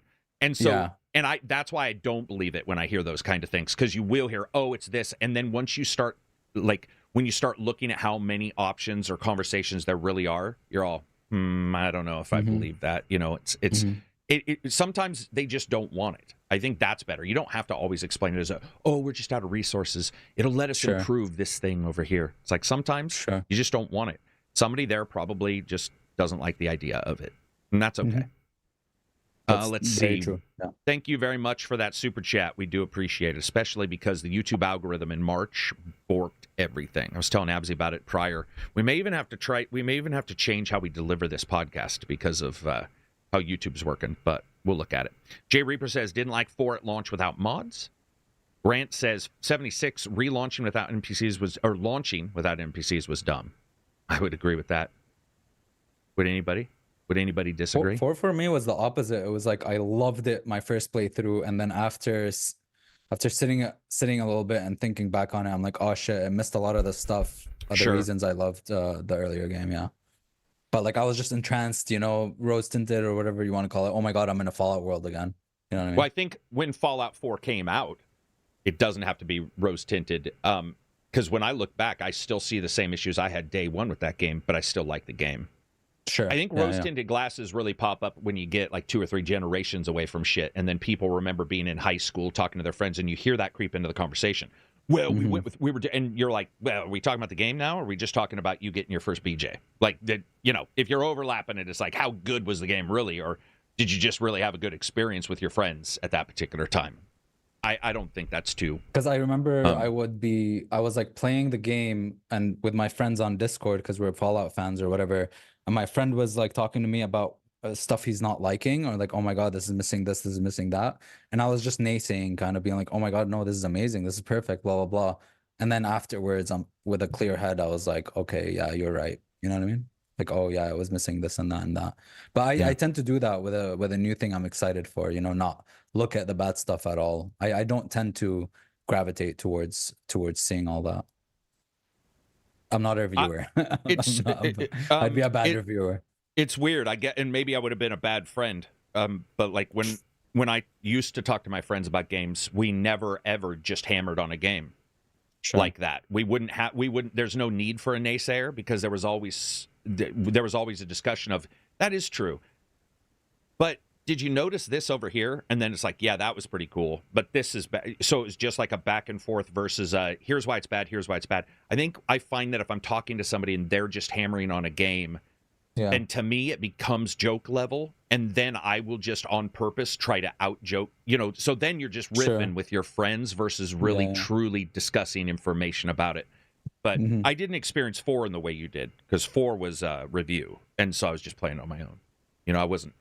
You're just sort of not really able to talk to anybody. I don't think you couldn't be I just feel there's a slight difference, but it's like maybe you just need to review a game and wait a day and then come back. Because I wait a day. I'll do the review, play the game, and then like wait a day for my brain to sleep on it. And I won't think about it. I'll just be doing other stuff, and in the background somewhere, the brain's like, your subconscious busy. It's like, I'm sure you could do it. It would just take. It's just a different thought process, but You just have to come up with a cool review that your ratings would have to be based on you. It You'd happens have to to me a find lot, dude. It's like, oh, this is my favorite thing ever, and then just give it a couple days after I'm done with the game. I look back and I'm like, oh no, Oh, I know. this stuff was, I've been there. you know what I mean? I'm- Yeah. Oh yeah, But I know. at least I'm I've dealt enjoying with my you. time, man, Yeah. for like No, hours. that's actually At least I'm exactly enjoying why my I don't time. get super excited. If I see you super excited, I wait a couple days Sure. until whatever level has occurred. And I have Sure. other friends who are absolutely like that. And there's nothing. That's awesome, actually. I actually think that's cool because if you want to jump in right away, you can jump in right away. But for example, the opposite happened with Remnant, where you weren't interested. And no matter what anybody was doing, you were not. It wasn't cycling to you. Yeah. And then months later, Yep. you were suddenly like it was brand new, and everybody else was like, "What the fuck's he talking about?" Like we played this already, but it was cool because then brings excitement back. Sure, yeah. So Even the I opposite can think both happen are where cool. it's like you don't know how good it is. You don't know how good the old days are until they're the good old days type thing, where you're just playing a game and taking it for granted, and then a couple months later, you're like, "Holy shit, that was one of the best games of all time I just played." Yeah. Yeah. Eternal says, well, it's expected you start in a vault in a Fallout story. Sure. Yeah, that is true. You're always going to start out in a vault. See, that's what dude, the show got me excited for the possibility of just choosing something else. Like, let's be the Ghoul, or let's be the Brotherhood. Let's start as the Brotherhood of Steel. That would be really cool. You know what I mean? Right. I think but you can do alternate start for a mod in a lot of those, right? I think pretty Sure. much every Bethesda game has an alternate start mod. Yeah.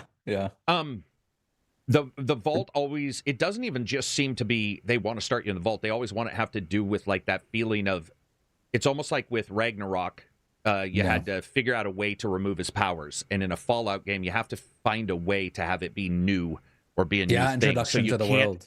Yeah, so you can't have Not been amnesia. a wandering traitor or amnesia. Yeah, you know what I mean? Amnesia, So yeah, it's yeah. like, it feels like Well, there was this a thing courier. that's sort of stuck Yeah. there, you know?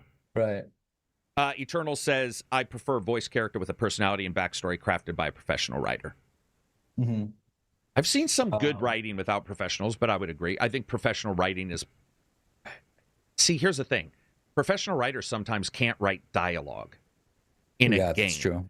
Dialogue in a game is not the same as anything else because a lot of times it's repetitive on purpose to give you the same data again 8 hours later, so you don't have to go check a journal. Have you ever noticed that when you're playing a game, a noun will come up and it'll almost become a brainworm? You're like, why am I fucking hearing this all the Or time? like And then you Horizon, realize, where you just need the protagonist to say the thing over and over. dude, you can't tell me Horizon, she had to have had Maybe I dry should go mouth over that something ledge. serious. Everything you looked at, and Andy, remember Andy Lanique came on the podcast, and Andy, the PR guy, he's not anymore, Cook, and he works at Bungie now. But it's funny because he mentioned it and it ruined it a little bit because I don't have too much of an issue, but I remember he was talking about Aloy and he's like, I just wish she would shut the fuck up. And I was like, oh, damn, that is true. She does. She fills the void of being alone and being against the world mostly by yourself with that voiced stuff. And it is a lot. And it's really contextual. Is that a door? Yeah. That's an interesting door. Is that a monitor? For such a unique world with the robotic dinosaurs, it'd be nice to like just have silence and hear all the environment and the robots moving and stuff. You could turn her chatter down though in the new one, right? Am I wrong on that? I thought the new one had the ability to turn the chatter down. I will do that right away, sir. I will do that right away. I feel like maybe you're thinking of the pawns and Dragon's Dogma. They added no. I'm thinking of this game. I'm thinking of what you were playing. Yeah. I feel like there was the ability to turn that off, or turn it down. But I could be wrong on that. I could be wrong. As Absy is like my new favorite game. Aloy talks about everything. She does. I like that kind of stuff. It doesn't bother me, and I think it's good information. But at some point, when you're 8 hours in, Eternal says it helps new players and to start limited spaces. Yeah, I think we're not talking about that. Though. I think we all agree at the start. But when you're 8 hours in, and she's still talking about the grass, or some dinosaur, and it's like the 15th time, your brain is like, all right, man. Yeah. I don't get it. Yeah. Grant says she doesn't seem to talk as much in Forbidden West. She talks more. Maybe I'm here we going go. crazy. Am I going crazy? I thought she talked way more in Forbidden West. Oh man, Rostam says the opposite. Zero Yes, Dawn, it was thank all you, right, but in Rostam. Forbidden West, it was up by 11. I'm not I crazy. don't remember. I'm going to be honest, man. No, I mean, but I she may still even have talks a lot pointed it out. in It's been Zero Dawn. she talks. Still... Yeah. The problem is in Zero Dawn, she was annoying because she was way too self-centered. And then in Forbidden West, she's way too annoying because she's ego up in her, which is, I guess, somewhat of the same thing, but it's kind of a different type of annoyance with her personality. Like, she gets a little bit better towards the end of Zero Dawn, and then in Forbidden West, it's like, oh, back down to now that you've saved the world, you're like, holy shit, you know, I'm the shit. You know, so I definitely had this pop up where I didn't have an issue with this, but it was brought up that Ragnarok, a lot of people didn't like the starting, and I felt the starting was amazing because I like Robert as Odin, and I like those actors and all that kind of stuff. But a lot of people were telling me they didn't even like how he sort of talked at the starting. He talked too much. So I guess we just all have different likes, because on that I felt I didn't even notice that issue, and I didn't notice too much of an issue on Horizon until you guys mentioned it. That was it's not something. I think the thing that makes me okay with, I'm fine with it for some reason. I'm fine with not totally loving the protagonist for some reason in this, and I like that characters like Silence calls it out, even though he's also self-centered in other ways. But he does call it out, so it's written that way because they wanted to. It's just, I guess, risky, right? I mean, it's also risky to have no data, and then you get people saying, I don't know what to do, and then people saying this game's broken, and find out it's not broken, it's just the person didn't build the arrows they needed to kill this guy or drop this ladder from the ground. You know, so it's like the yellow landing, or the yellow ladders, where everybody gets mad about the yellow ladders, including myself, and then you play a game where the yellow ladders are off. And there's no bird shit to track you. I need them. Yeah, I need them. I need them. And then you go back and look at your footage, and you're like, oh my God, I died a lot for shit. I just really, you know, because you play it a different way too. You also see this character that can move all this way, but then now you have to look everywhere, and you're like, but I don't feel like Tomb Raider. I don't feel like Lara anymore. I want to be able to leap around and parkour. Yeah, people just have to accept the fact that yellow ladders would work in one thing and not another. You know what I mean? Yeah. Yeah. Have you ever played an entire game with the yellow ladders off? Like with assists off when it comes to visual assists for climbing and stuff? Visual assists for climbing and stuff. I guess you can say Far Cry Primal, I just turned everything off. Red Dead, I couldn't, because you get into these missions where you have to have a waypoint, and if you don't, you're fucked. So I turn it on and off, but they have a cool dynamic system for that. And I even used a small iPad and set it to the side where it would have the map, which doesn't work with console for some reason. It was only a console, which doesn't work with PC. It's only a console thing. But it was really nice because the map didn't take up space in the actual screen. The screen was completely, you know, UI-less, and then you had the map on the side and a different thing, which was a really cool feeling. Very good thing they added to that one. Assists totally off. No, I feel like it's only in games that I'd want realism in, or that I'd care about that. Because let's say we take Horizon or Assassin's Creed, I don't care about those gamified things as much as I would in like an Arma or a Stalker or a Tarkov, for example. You know what I mean? Yeah. There's some games that I would want geared towards that, and some games that I don't mind assists and stuff like that. Yeah. Salaza Megadon, welcome to being a member. Thank you very much. We appreciate it. Helps the channel. Anybody doing that kind of stuff, very much so. So, moving on from there and talking about assists, man, I got to tell you, I jumped back in. I did a little bit of the show. I did a little bit of WWE. I did a little bit of, last year's football game. And this is going to sound weird, but it feels like I could have played one Madden game from 1994 and still be able to know everything and play everything in all of the new sports games. Especially, they don't. And it's so weird because I don't know what they could change, but I went back behind I was the quarterback, went back, and I did a pass, and I swear to you, it was like remembering playing Cyber Ball or fuck Joe Montana Sports Talk Football. It was all the same exact buttons, the same exact thing. And I was trying to think if there's any way for them to change anything, but I just don't think there is for those kind of games. Like, Yeah, it's like chess, you know, you can't really change chess Right, type thing. right. You can What if, add dude, I've battle always, chess. Go ahead. dude, when I You've was a always what? kid and I was playing some sports games, I always envisioned in the future we'd get a game where you are the person, you have a life outside, kind of like GTA, but without the crime and stuff. You have to go and train and do all that stuff and physically go into a car and drive and then drive to the tournament or to practice and then do that stuff. And then that's the only thing I can think of. I can't think of, you know, changing the game mechanics themselves in the actual games. Yeah, the career mode stuff is, you know, maybe you make a hair. No, couldn't do that. Yeah, I just don't know what else you can add, man. I know that basketball has the street version now, where it's like you play NBA, but you play the street stuff. So. Yeah. I want to go here and answer these questions because I had missed them. Knucklehead said, I heard you mention that you don't put ads on your YouTube, but ads roll anyway just because that's how YouTube does it. Just wondering why you don't run ads on them anyway at that point. Does it make things more difficult if they get demonetized after the fact? There's a principal thing. Is the amount you would make from ads not worth the headache? It's a good question. So one of the reasons why I don't is, for example, like we're doing this podcast. When we finish this podcast and then I hit done, it takes YouTube about 3 hours to make their codec and make the codec.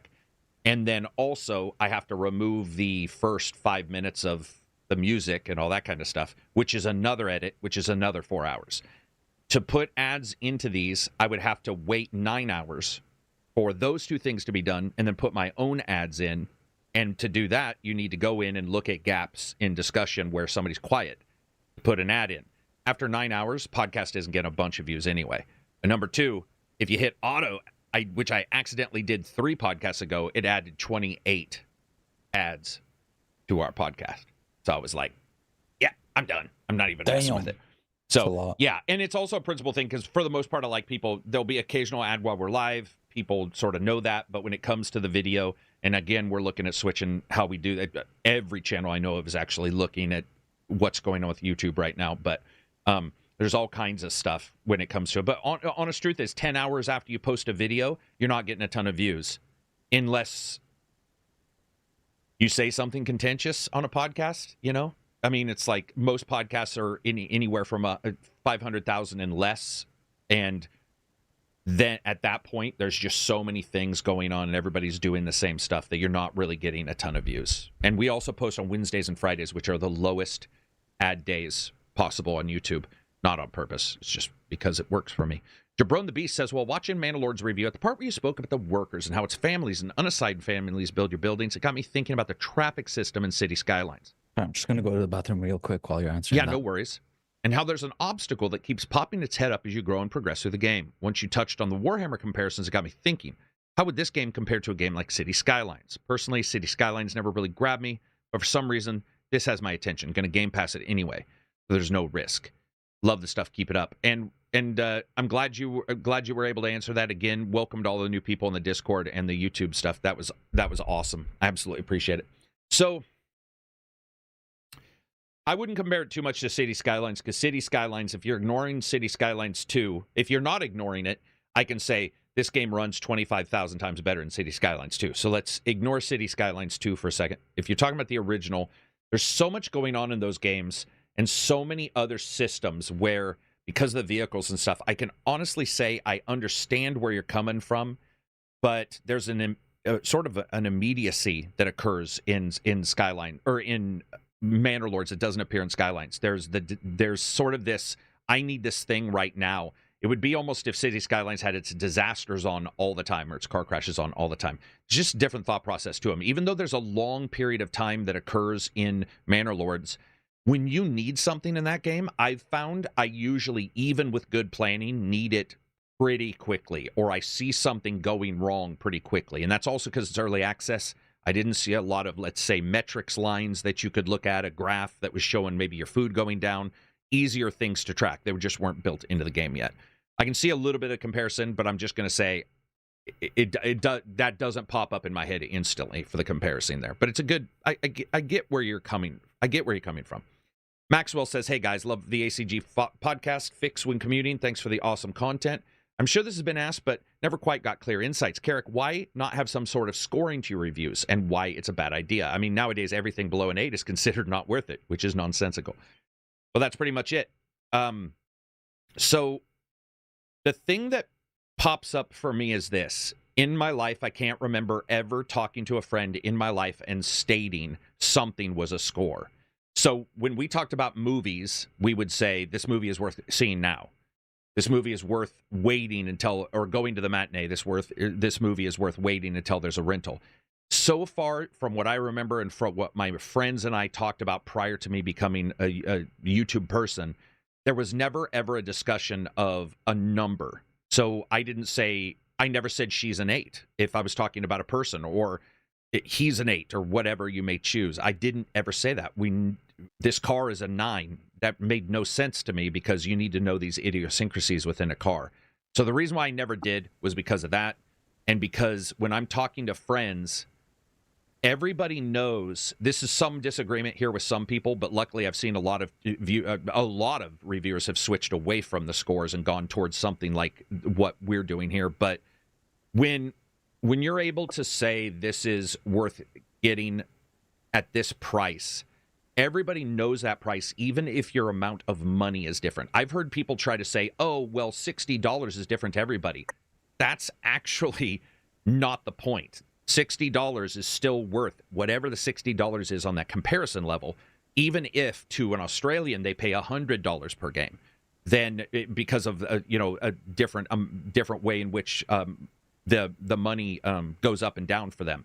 So no matter what, it's pretty easy for everybody to come to a conclusion when I say it's worth buying right now. That usually means worth getting. That's why I don't worry so much about, I've had people say, well, this game got patched and it's way better.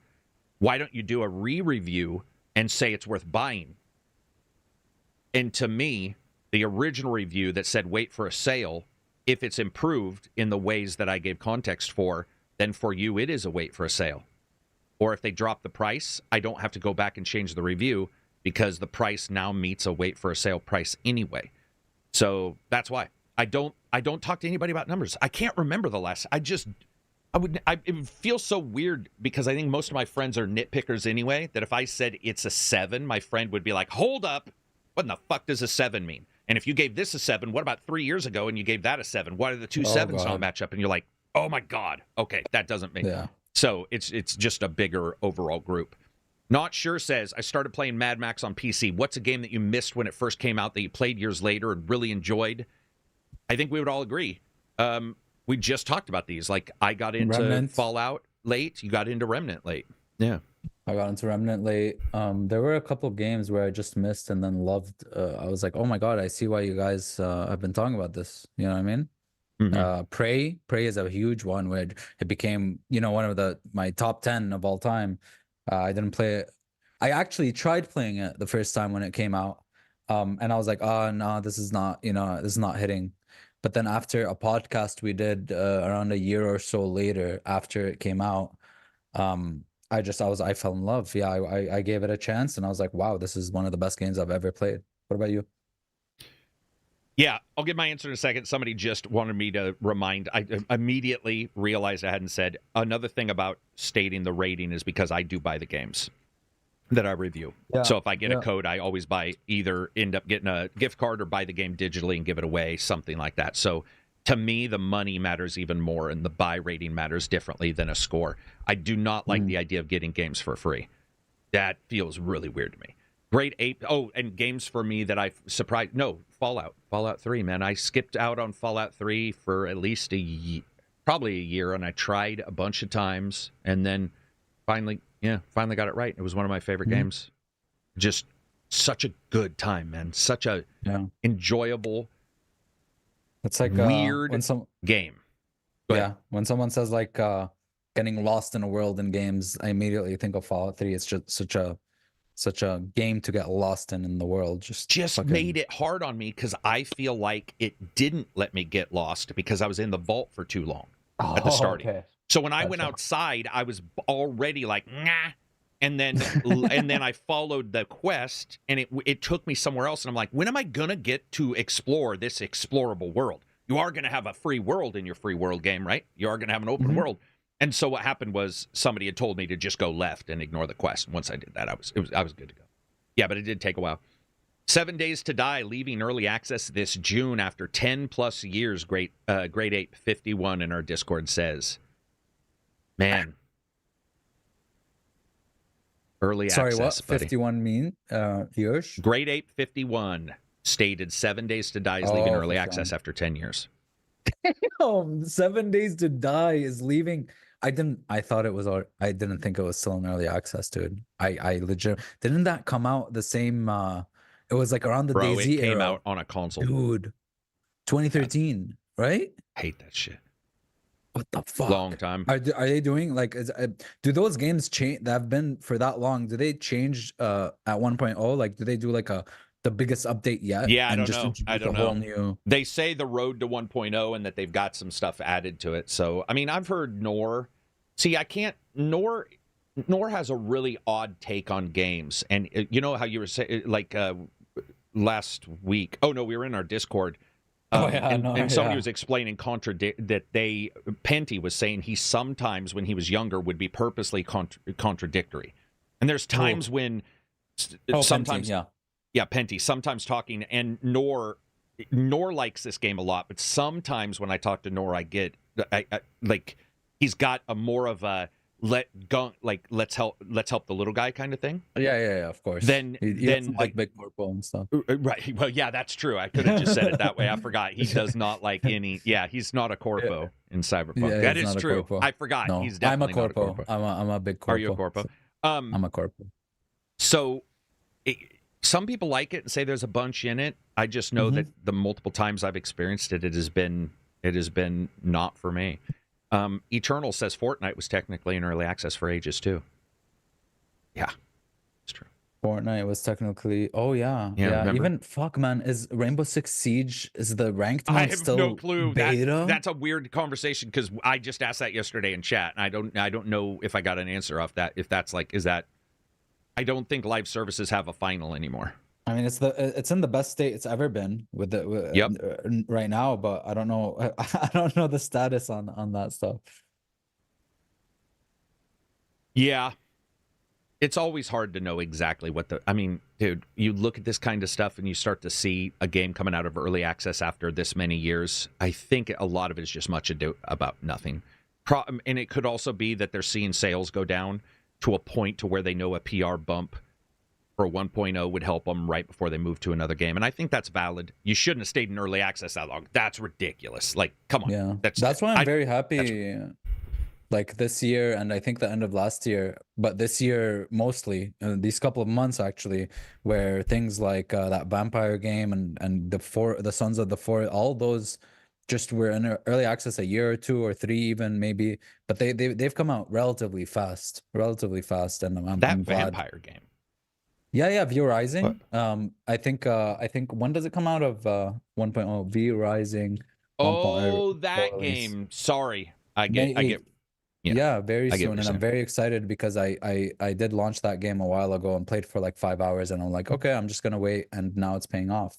I don't know when Valheim is coming out of early access though. That one, I feel like people got burnt out of that one. Really, that one got like a huge surge of people playing, and then, you know, I don't know how it is now. Yeah, I saw something about them, and it must be along those lines, or a bunch of stuff, because I saw it pop up here recently on some trailers. People were saying there's something big coming, but I got to tell you, that game came and went for me. Valheim came in it was just like fast. I'm not saying it went down. I'm saying my interest in it was like, it was there. I played it like twice. Didn't dislike anything I played, but whatever it was didn't grab me. And then and then we're here today. Like I don't think of that game ever. Yeah, I don't really. You know, like, it's crazy how it just captured so many people that aren't really gamers that much. It's insane. It was just the one that got popular, one of those survival games. I mean, the big worry I have is that what I'm noticing, by the way, I'm not saying I'm noticing, anybody can notice this. I'm just saying what I am worried that I've noticed is that what I'm starting to see is what people thought used to happen in the old days, which was like, oh, a magazine's coming out and 2 magazines are talking about Halo. So now Halo's going to be popular, even though Halo's not good. But I think with streamers, we are looking at that, where games are arbitrarily because you have a packaged audience and a guaranteed audience. Let's say my guaranteed audience is 20,000 people watching a stream. That's pretty enticing for somebody. And it's pretty enticing for you if you see it and they're saying they're having fun, or they're having fun because they're also getting feedback. If they didn't have fun and elevate the experience, they wouldn't even have feedback on. They'd be live streaming to an empty chat that no one could talk in. Mm-hmm. And so what I do feel is like when you talk about this, or there's some of these titles that are coming and going that I'm like, we might be in that time period. We might be deep in it. I think it has slipped up on us, and I don't know what you can do about it, but I don't want games to come and go. And maybe there's enough gamers to fill, maybe it's got 20,000 people playing it right now. I don't know. I just don't hear about Valheim ever. I don't hear anybody talk about it. I don't. Some spirits where they release like a new region or something. That's the last I think I've heard of it. Maybe it's got some hardcores, Maybe it's not like World of Warcraft, or like Final Fantasy, or obviously those are MMOs, but there are those games that people just play, like they just main and play forever. Tarkov, Siege, Living says there's no excuse for the poor performance in Valheim given its Minecrafty art direction. Wait, Valheim had art? I thought Valheim was... Am I thinking of a different game? I didn't think Valheim looked like Minecraft. No, it's not box. It has a, what do you even call that bitty? Look? Like a, not bitty. It's like a smooth textures. Gotcha. Almost like a flat, low detail texture kind of thing on purpose. Yeah, it's kind of like a PS. I can't even say it's a PS1 thing because PS1 obviously looked way worse, but it looks like it's that little detail, but done nice. Yeah, it's a weird, it's a cool one. It's an art style. I'm sure there's a name for it, or the artist just created one. But Eternal says they're adding New Game Plus Stellar Blade on day one. It's already out. So I believe for reviewers, yeah.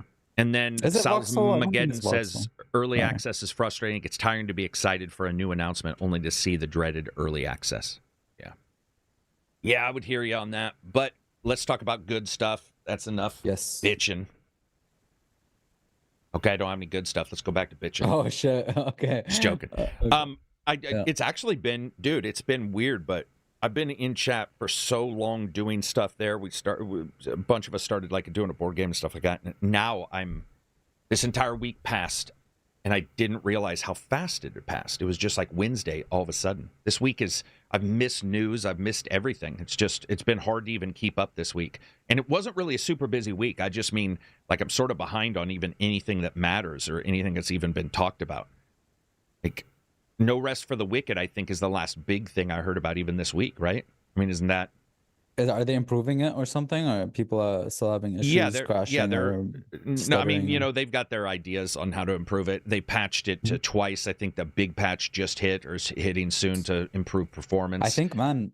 So, like, No Rest for the... Fuck, it's going to boil down to the same exact thing we've been saying over and over again, but I'm going to say it again, I guess, because it's just happened, where No Rest for the Wicked was literally my favorite trailer of I think it was Game Awards, which I was excited for, but this early access thing unfortunately just killed. Like I don't even care to launch it or play it right now, or you know what I mean? I don't care much about it. I'm sorry to repeat myself again, but that happened again. So no, but I think it makes sense to because it did pop up. It weirdly enough was the biggest trailer, and we've seen that a couple times now where something, or remember back in the day you'd get the trailer that looked exclusive and we all knew it wasn't. It'd be like, Call of Duty is on PlayStation's floor, it must be exclusive to them. It's like everybody who's anybody is up. That's not what it means. They paid for it. Yeah. It feels like now the same thing's happening with when I wait till the end of the trailer to see if it's, early access in 2025. And again, it's not a negative for them because it helps devs. I mean, dude, the amount of investment's so low in gaming right now. But it does suck too because being brutally honest, it's going to be very hard for me to remember to ever go back to that game. Yeah. I'm also that in the same vein, I'm going to be brutally honest. It just feels different when they show a game and it's going to release at this date and everyone gets to play it at this date for the first time ever versus, oh, I'm just going to wait for 1.0, but there's videos everywhere about it. There's people already playing it, already talking about it. And then, it's just going to hit different for sure. Ricardo says, hey, do you think the Snapdragon series CPU, the new series CPU, can really impact he says, in the PC gaming? I don't know in PC gaming, but I know they're pretty goddamn wicked in the mobile sets and stuff like that. I don't follow Snapdragon too much. There's rumors that Microsoft's going full ARM. We saw that on their leaked documents and all those kind of things. So it's hard to know if exactly what's happening with that. I don't really care about I care about the chipset because we got to see the Switch when, they went from like specialized chips to these sort of APUs at your home and stuff like that. But in the end, half of the games are going to look identical. You're not going to be able to tell. Maybe you'll get 10% more performance in a game, and you know what's going to happen? A developer will put 10% more stuff in the game, and you will go back down to 10%. That's, by the way, there you go. Yeah. Dude, that is what it will happen. Like, I don't know why anybody does not think that will happen. They won't magically get 10% back. They'll do exactly what they do whenever there's a GPU. They're going to 10% it. They'll put more stuff in. Yeah. I don't... the thought process is not there. Unless you just want the same, but just better performance all the time. So. Yeah. Eternal says early access made BG3 so much better at launch. It made the starting of BG3 better. But like launch. obviously there's success we just talked about this too. There's obviously success stories of early access, and it's not a bad thing. It's just our own personal feelings when it comes to the burnout and I would say it is a negative when you look at BG3's third act. Sorry. It just is. BG3's third act was not in early access, and you can tell. It's where the performance goes to shit. It's where the story starts to fall apart. And even if there are good parts of the story and poignant parts, there is a drop in quality that is noticeable. Even if you love the game. Everybody I know in our Discord loves that game. Loves it. Loves that game. And they all mention that the third act almost doesn't feel like it's even released in the same time period as the first two acts. It's like Divinity Original Sin, where the ending just like literally did not work. It's happens. Terrence says, I can't believe that Kickstarter worked for so long. That's worse than early access. I don't even know what worse means. I just think they're all different ways to take in... they're all different ways to support people, and they're awesome. It's just that when too many of them come up, it's chaff, and it can be really difficult for any of us to pay attention. And some try to abuse. There's always going to be a scammer. For sure. I've got some great stuff off Kickstarter, and then I've got scammed on Kickstarter, and I've got great stuff off of early access, and I've got terrible stuff off of early access. Where we've already seen success from the game, like huge success, so they become maybe complacent or something, right? Yeah. You've seen that a little bit. Dude, speaking of early access, holy shit. God damn, I can't believe I missed this. I don't know if we've talked about this before, but Star Citizen, I saw, I think today, I saw a video that was released 6 months ago about server meshing. Yep. I haven't heard much about it. I feel like it's like a revolutionary thing. What the hell? Is it in the game now? Like, what are other games utilizing it? I feel they've done like updates that Indio has covered, and there was a thing that they did a couple years ago that was one part of this, and the thing with how they claim a term, it doesn't mean that they're going to turn it all on at once. They definitely, Chris seems to have this habit of like, here's the small improvement over here, here's the small one over there. But I will say that when I played it, I can't say exactly what's in it currently because last time I played it was about 3 months ago, maybe. So I don't know what's been patched because they do often patches. But I posted a video yesterday that said something like getting into Star Citizen now. And I got to tell you, man, like it's crazy how far that's come. It is crazy. They were showing a mission. They were showing all that kind of stuff. And I've played around with it more than enough to get my $50 out. But that I've already spent. I'm not spending more on it. But it's also hilarious when you look and you realize that like when GTA 6 comes out, its cost will be more than that. Yeah. And it used to be such a big deal, and now it's become this sort of like, oh, all right, well, I mean, it's playable to the people who want to play it, and there's a ton of content for the people who want that, but it's sort of like that beta sandbox kind of thing right now. But what I've seen and what I've played, the big bonus, the big thing I love out of it is that other developers are starting to take notice who do open world space games. Bro, There's they been need to take multiple notices of blogs where people are like, server. oh, Yeah. server meshing and all that kind of stuff. So. What if But I mean, what if that's the new server No Man's meshing Sky isn't brand new. It might be a new way Is they're it doing not? it. No, I it might be guess a new because, way they're like, doing it in there. just having everyone be in that hallway but on Yeah. different servers is just and have ripple effects like throwing a box and having it, break in the other server. It's just And wild have it to me. not break the world. Yeah, yeah. That's the big thing, right? Is like, are you going to be able to implement this well? Right. Santiago says Witchfire is another game I really like, but I'm waiting for early access to end. Is that the one where you open portals to? Is that the one where you open portals into like these modified worlds where it crashed a bit in the early access in the beginning of it? It released around the time of Enshrouded.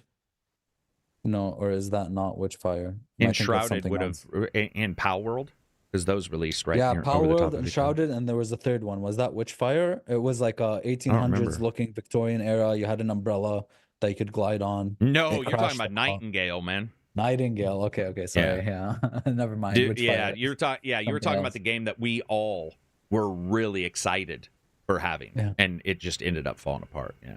Did you play Nightingale, or did you played Enshrouded and you played I did. Pal World? I watched my friend play Enshrouded, and I bought Pal World for some reason, but never played it. Yeah. So, yeah.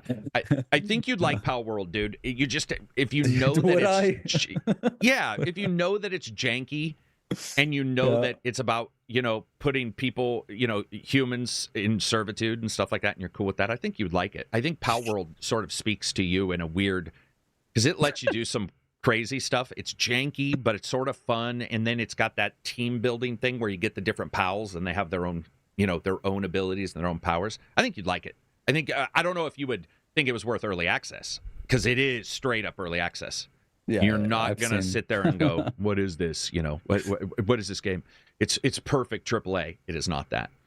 Looking at new news. What do we got? We got Warbits returns from the ground up remake of Warbits Plus. Oh, that's a pocket. That's a handheld. Warbits. I haven't heard of that one. Been doing a bunch of handheld with the Legion, but not true handheld like a Switch or anything. And then you saw that Embracer's... Like it more than go ahead. Do you like it more than the 1X player too? Yeah, I like it the best, but the 1X player... Do I have the 2? 1X... Yeah. That one's screen is a little bit bigger, and I just dig the big screens, man. Yeah, like I'm a sucker for big screens. A little easier on my eyes, because... even if you don't need glasses or whatever, up close and mid-range is hard because your eyes are constantly focusing on all these things. And so sometimes having that bigger screen just lets you sort of, I don't know, just a little bit less painful on the eyes, something that you sort of notice. Yeah. Sailor Moon says DBZ Kakarot had a free PS5 update and gave us a new trophy list. Sailor says Pal World is fun. Let's see. Steven says, so Title says Stellar Blade and Manor Lord reviews hit, but not seen the Stellar Blade review. Correct. They hit. Like, we already talked about those. Mm-hmm. Yeah. Well, yeah, I wouldn't say my reviews hit on my own podcast. But I could go over that would sort of steal review views, be like, hey, that's why I didn't say too much about my Stellar Blade review until it's posted, because otherwise the review, how some people go like, this is the review.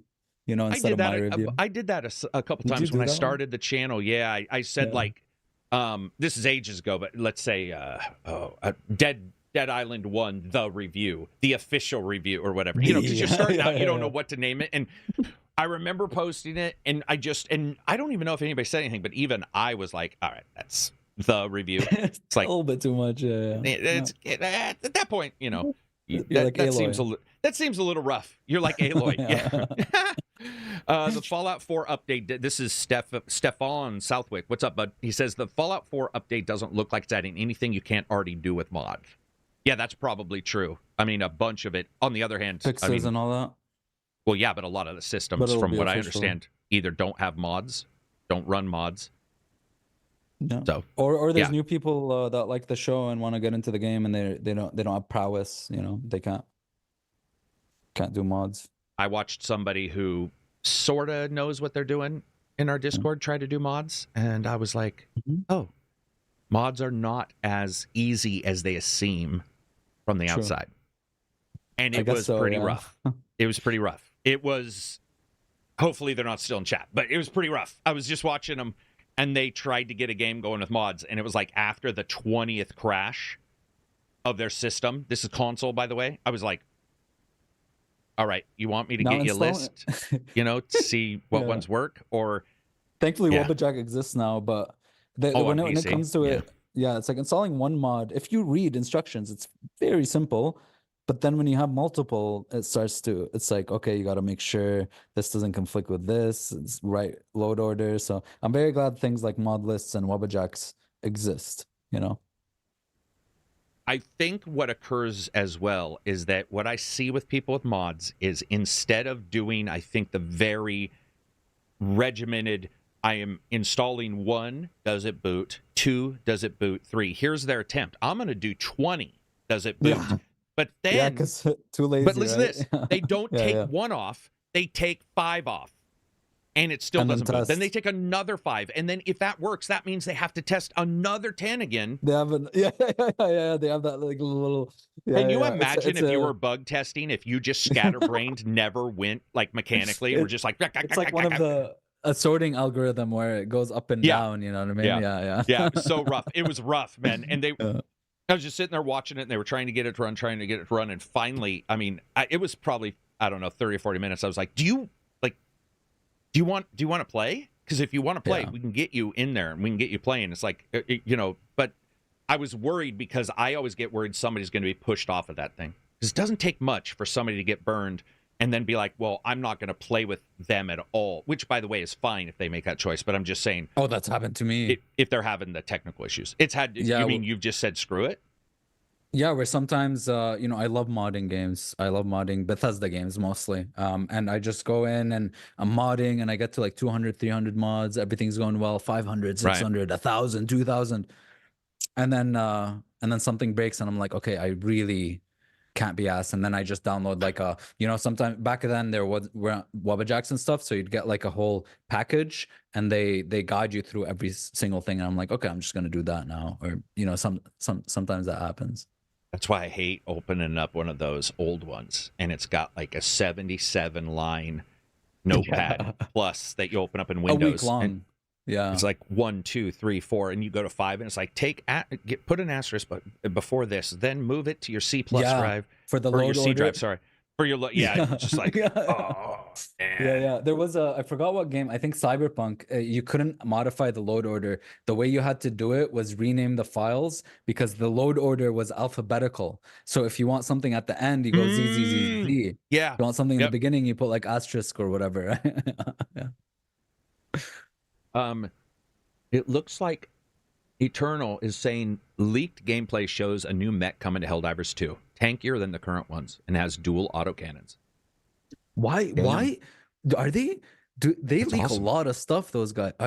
What is happening? Why are there so many leaks? Okay, they're not really leaks, are they? Yeah, I got it because like every single new update, it's like, oh, this has been leaked. Here are images. Yeah. They're a very smart way of handling it. I think.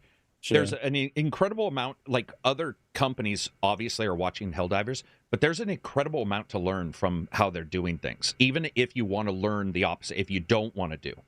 Yeah. That's why it's good to always watch, even if, like, let's say, and you'll hear that from basketball, or football. They'll be like, yeah, we did watch this team.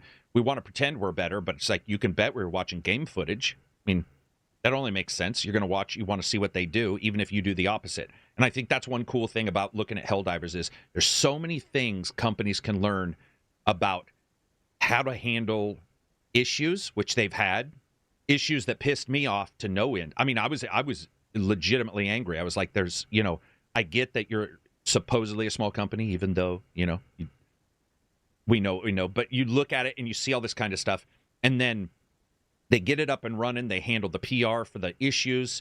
They have a good PR for making people want to talk about it a little bit and get them interested. The only thing I've noticed is a tiny bit of fatigue from Helldivers 2 players. I saw it recently in my Discord, then I saw it in a Reddit, and I started to see people saying, it's great that they're leaking these things, and it's great there's more stuff, but there's a lot of things that still need to be fixed.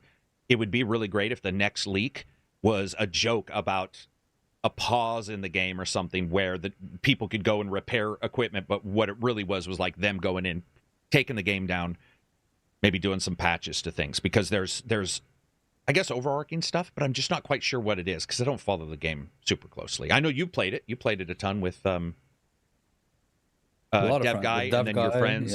Yeah. And so, Yeah. I mean, overall, were there any glaring bugs in that you remember? Yeah, Anything absolutely. Was there? Yeah, a lot. Yeah, there's one where you can't board the ship. There's like some random stuff like falling off maps and dying by random shit. Yeah, there were a lot of bugs for sure. Get it? Bugs. But it's a game that I just it's just there. It's unique in the way it handles like everything together. Like it has that gunplay with the kind of a little bit of milsim in there, like sprinkled, like that hardcore elements, like reloading causes a mag to drop and friendly fire and stuff like that. And it does satisfy an itch, right? So it is a game where I can see myself going like, oh, I might, whenever I feel like it, go back to it. You know what I mean? But it's never a game that I thought I would be just hooked on for because it's very repetitive, obviously. So it's just a game that's cool to have for me. It's just like, launch whenever I feel like it. I think they do a good job. I would like more in the game. I would just like more stuff to do, because at some point, I'm just not a big fan of those kind of games overall. But I will say that for them, they have a really good opening point for doing other things that like no other game's done, a little like Eve or Elite. Like, I would love for them to add on and this is not a joke, I'm saying add on something that you can do on mobile that helps people playing the game. It's like a Fallout Shelter kind of thing. Yeah, I'm going to do events stuff like here that on Help. Really yes. Cool. I'm going to do some stuff on my ARG phone stuff. that helps the guys who are playing the game. Shit, yeah, if I can give somebody an extra stratagem or something, if all work together, I would probably buy into that. Yeah, I love that about the game. Like in general, I hope they lean into it more. Yeah, like an app or some crazy event where, oh my God, your ship is getting attacked, or everybody is fucked.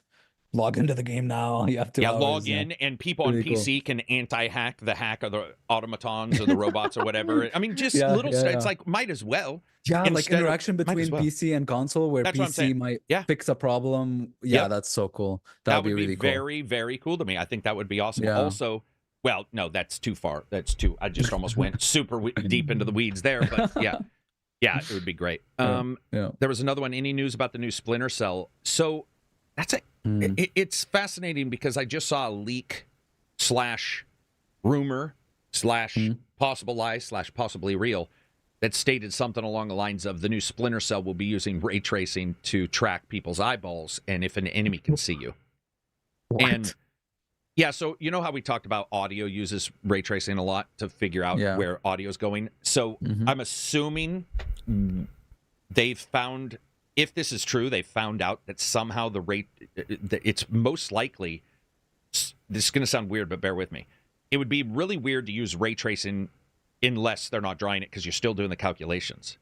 Yeah. Maybe at low samples you could do it, but maybe they are using audio. And I was laughing in bed last night when I read this leak, because I thought of two fucking bat eyes instead of my eyes, like two bat ears going like, meh, and making sonar sounds, because that is what you would be doing technically, is almost using the audio system to figure out where guys are, drawing lines to things. But I like the idea of, so do you know what I hate in Oblivion? If I see his eyeball, he sees me in Bethesda games.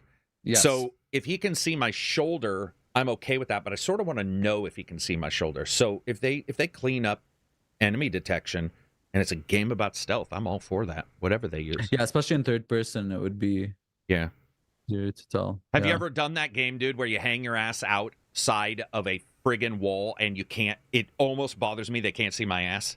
So like I'll be backing up in a game and my ass will go on the outside of the wall and there'll be a bad guy right here, but because it's like not my eyes. Right here. Yeah, you're not seeing this dude's ass, come halfway out and then go back in. I know it's such a dumb thing to be bothered by, but I was just recently playing one. Or when you switch directions in some games and the character just goes like flip, flip.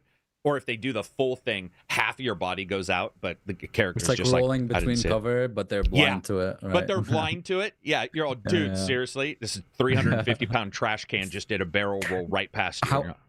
How would they solve, one thing that always bugged me, but I do get it in stealth games, is forgetting about you. Like, how do you fix that problem? You just make them not forget ever. And the GDC that covered, it wasn't Valhalla, it was what's the one prior, Odyssey or Origins, they covered how you don't want to create a world that is completely unrecognizable from the world at its vanilla state.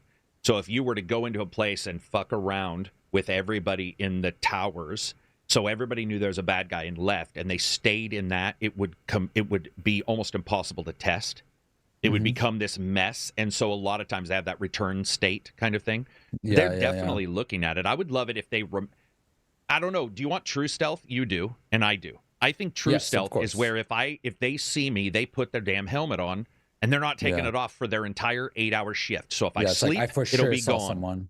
Yeah. So if I sleep, it'll be gone. If I stand around here, he's gonna have his helmet on that entire time. I think that would work. Yeah. Those kind of things. Yeah. But the idea that they change and let's say states stay that way, you could work it to where everybody came to the left of a castle because you're making sound and you're waving, cool, and then you run around to the right side of the castle, bro. Yeah. Are you sure he's right there? Maybe they start doubting the guy who saw you. Where it's like the guy would tell all his friends that he saw you, but they'd be searching for like an hour. They don't find you, so they think he's hallucinating, He's lying and then they take him teeth. take him to the site. You see them take him to like the therapist and stuff, and be like, "Hey, can you check out Fred over here? He's been seeing stuff. Things. I want that whole immersive. Maybe in a Red Dead game. Well, you're gonna like Kingdom Come 2 then. You saw the stuff about Kingdom Come 2, right? They did an interview and talked. So in Kingdom Come 2, not only is there bark commands now, meaning if you're running, you bump into somebody and they say like, "What are you doing?" You can say sorry with a button. Command. Now there's the Red Dead thing. But the other thing that they added was that if you, for example, steal something and the guy decides he can't get to you or he can't attack you, to go tell the cops, if you leave and they come back, it is possible that if they see another person standing over a body, or they can possibly blame another person. But they were saying they can blame you. So his example was someone. No, but you can get framed yourself. And he hinted at something weird. If you read this interview, he says, so for example, if you were found over somebody with a bloody sword and you had just picked up that bloody sword after a fight, even if it wasn't you, there's a possibility this. And so they said they were trying to figure out a way to do a dynamic system, because this sounds like Oblivion's bullshit. Oblivion had the Radiant AI. And that turned into a disaster. There were like wizards casting and lighting dogs on fire and doing, because the guy was getting mad, the dog was barking, and they showed it. Todd showed it back in the day when it was really variable, and they said that's unplayable. But I can tell you that's the kind of stuff I want. Maybe call it Mad World. Like you have difficulties: easy, normal, hard, Mad World, and it just says we're gonna let the world see what the world sees. I think that would be sweet. Oh yeah, that would be the perfect difficulty, right?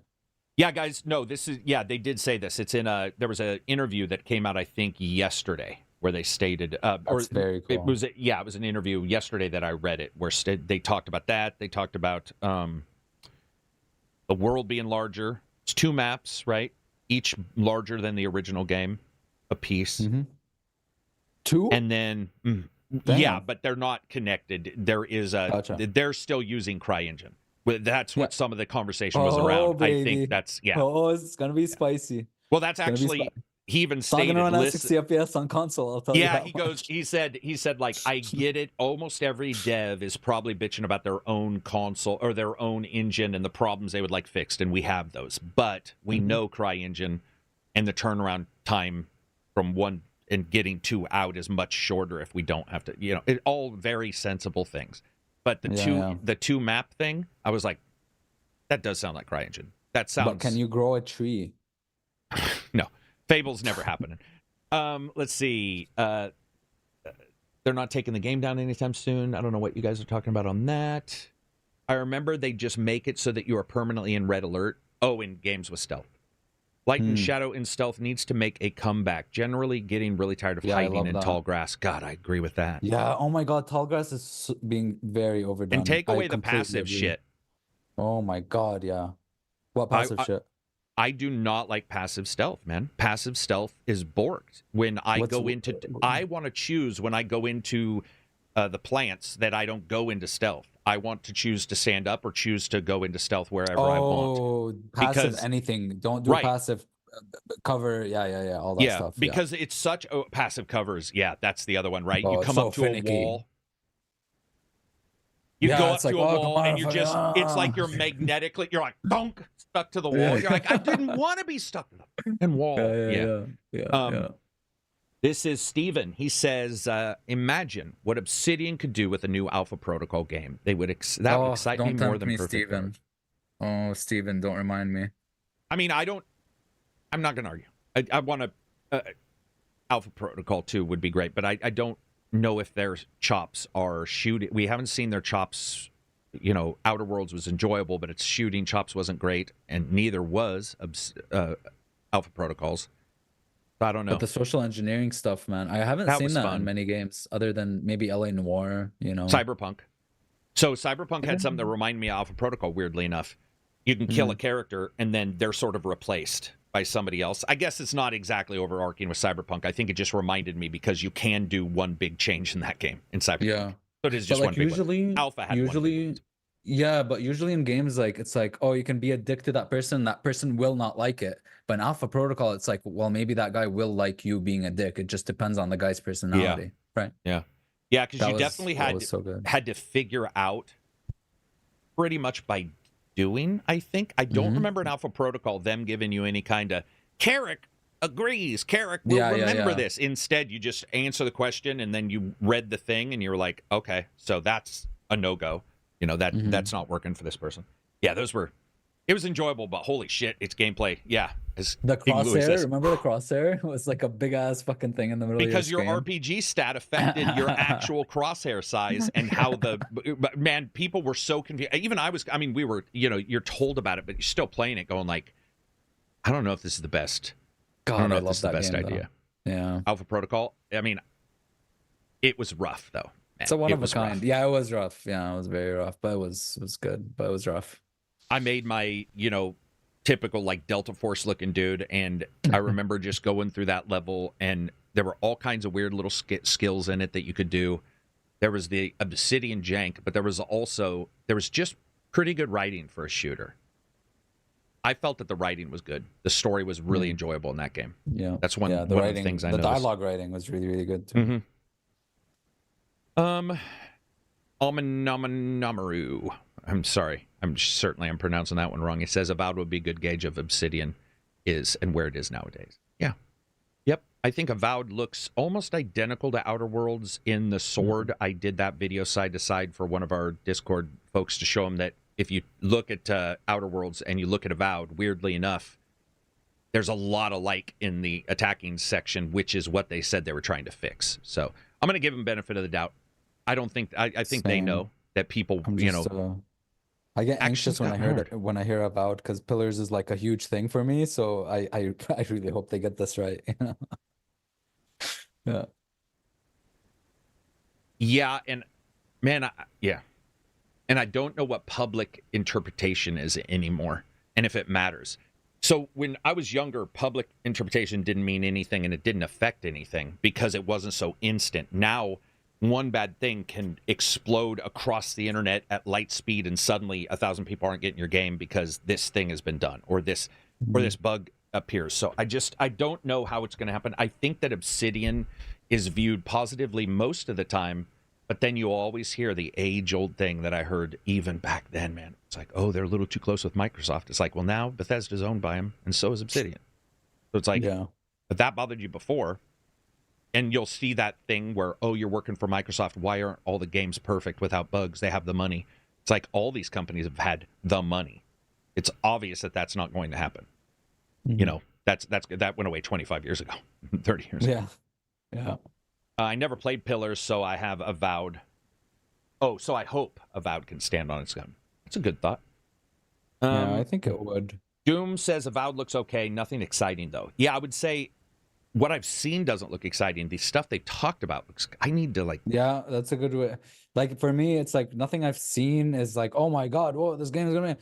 But just from back, like contextually, I love the world, and I loved every Obsidian game so far. So that's my reasoning for being hyped, not what they've actually shown, which is maybe a bad thing, but I don't know. Okay, No, I know. don't think it's a Outer bad thing. I think Worlds, it's identical to the people who aren't interested and aren't super interested because they also haven't seen a ton. So we're in the same group. We haven't seen a ton. You're just saying I'm interested because of past experience with other worlds. There's nothing wrong with that. That's like saying I'm interested that, you know, what's his name's doing Phantom or a new Metal Gear or what have you. It's just like, okay, I'm interested because these things have come together before. Because I get it, and I'm not as attracted to it as you are. I'm not as like, that world didn't really engage me, but actually, weirdly enough, I like the hub, not open world thing. So that's actually attracting me, is the idea of this, you know, RPG that isn't fucking 8,000. What a great place to hub it in, wide. yeah. Like Living Lands is a perfect place for that hub based. You know it way better than me because you always say that, and I don't really know what you're talking about. Yeah, sorry, yeah. It's no, you don't have to place. apologize. I'm saying I believe you wholeheartedly, though I have no clue what that means. It's like one of those places where you read in lore of a game and you're like, oh my god, wouldn't it be sick to have a game in that where you're only reading about it, and now it's happening, you know? So it's kind of, but why? It's kind of weird. Why? Because of the way it's described, like the way the regions work, how there's like crazy flora, fauna. There's I see. Every region, like not every, but it's like a mixture of like different environments and different weathers, and it's all kind of like together. You know what I mean? It's just a wild area, and I always envisioned like, oh my god, they can make a really cool RPG where it's like you go cross this landscape and now you're in snow and stuff, and you cross this and it's like more rainforest and, you know, shit like that. Is that what the wildlands parts means? Is that, because I don't even remember any of this from, I've never really. Yeah, the living lands. Yeah, the living lands. So you're talking about ecosystems being closer to each other than wild normally. and wild plants and crazy stuff, like crazy looking plants. I do remember that. I just didn't remember the wildlands, the close, because I felt that way. I felt Tears of the Kingdom was that way. Zelda, it was snow 4 feet from grasslands. You know, yeah. I mean, I died multiple times by trying to truck it across some snow, thinking I could get to a place I wasn't supposed to get, and he'd start shivering, and I'd be like, "I'm gonna make it, buddy." Or you save in the world's worst spot in that game. Dominic Webb says, is anyone playing Eiyuden Chronicles 100 Heroes? The game is making my Xbox sound like it's taking off. Really? Isn't it like a bit like one of those JRPGs like we've seen over and over again? Like the little bitty, doesn't it look like that? I think he might mean, I don't know what, I mean, every game runs differently on each system, but he could just mean that there's a title screen that doesn't have a frame rate cap, like not Bloodborne, okay. What was it, Neo?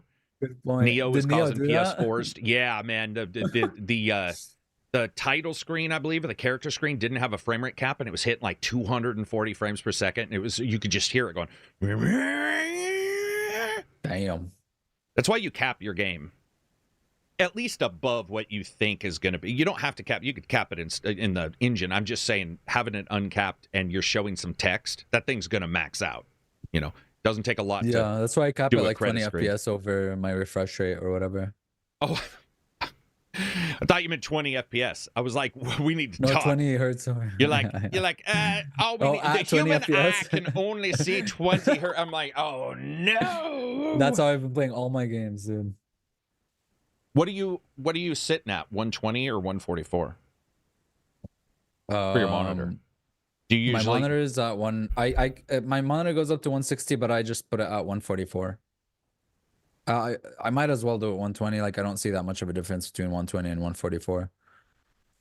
Yeah, I would say with especially the games I'm playing, I'm not in too much of a need of, cranking it up to mine's 144 for one, and then 2. But Tarkov is bullshit. Unoptimized mess in some areas. I mean, it's done in Unity. So it'd be running at like 40 FPS. And then you look at your stats and it's like, oh, it's using 12% of the GPU, 10% of the CPU. And I'm like, all right, it's just the way it is, right? Yeah, when you get that game that it's running terrible and you're like, oh, time to upgrade. And then you alt tab into Task Manager and it's like 1%, and Discord's using 13 or whatever. You're like, wait, what the fuck? Why is no that's matter what I completely do, wrong. nothing's gonna help. Yeah. Yeah, I've messed around with a couple of the, I definitely noticed with Dragon's Dogma, I got a couple frames back in the main city by using the high CPU thing, but it only works for very particular, like CPUs that are hitting a particular problem, that are hitting that have a particular this and that. And with CPUs now going crazy.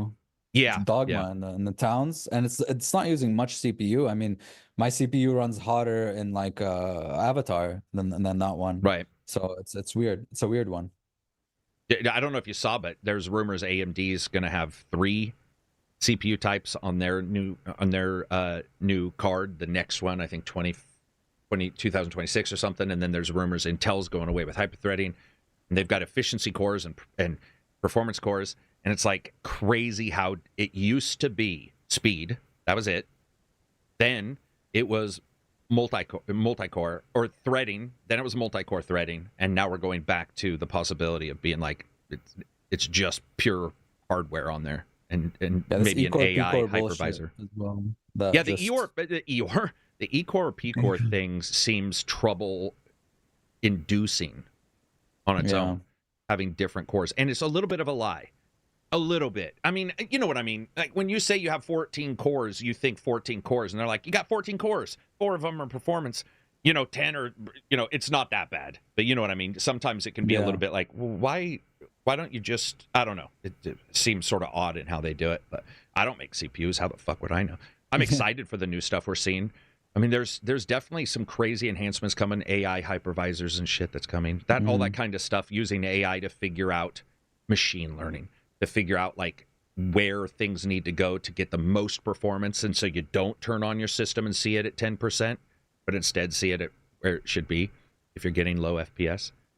And I don't know how it's possible. How is it possible that you get a game and it doesn't know it needs to run with some of your resources? It's like a browser with, tab refresh running in a game. Like, why are you at 5%?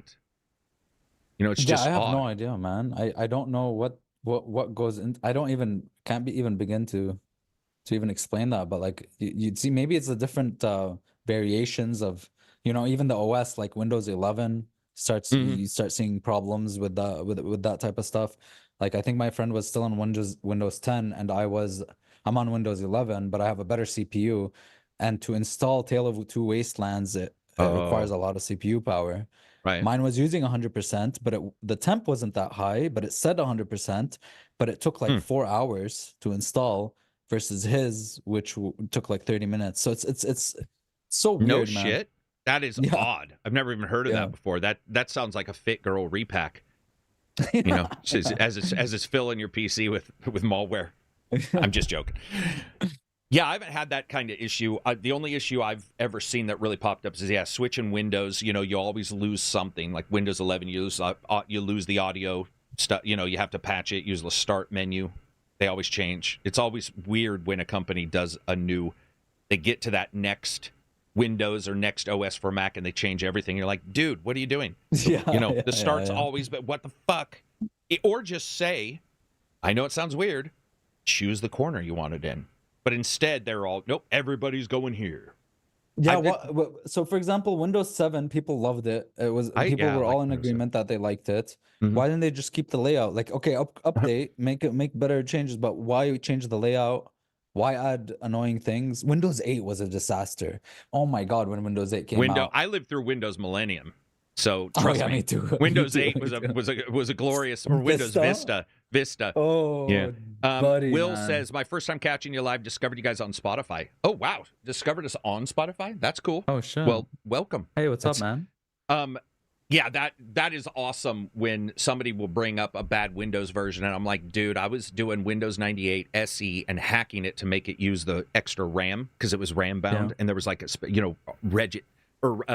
regedit hacks that you could get to play WoW when WoW first came out, to play it and not have it chug and stuff. And let's see, Millennium, Vista, and then it went what? What did it do? It skipped.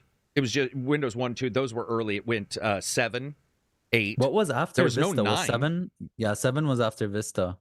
There was no 9. It was there was 8, no 9. 8.1, which 8.1 fixed some of the issues 8 Fixed had. 8s, right? And then 10, which people liked. I like 10.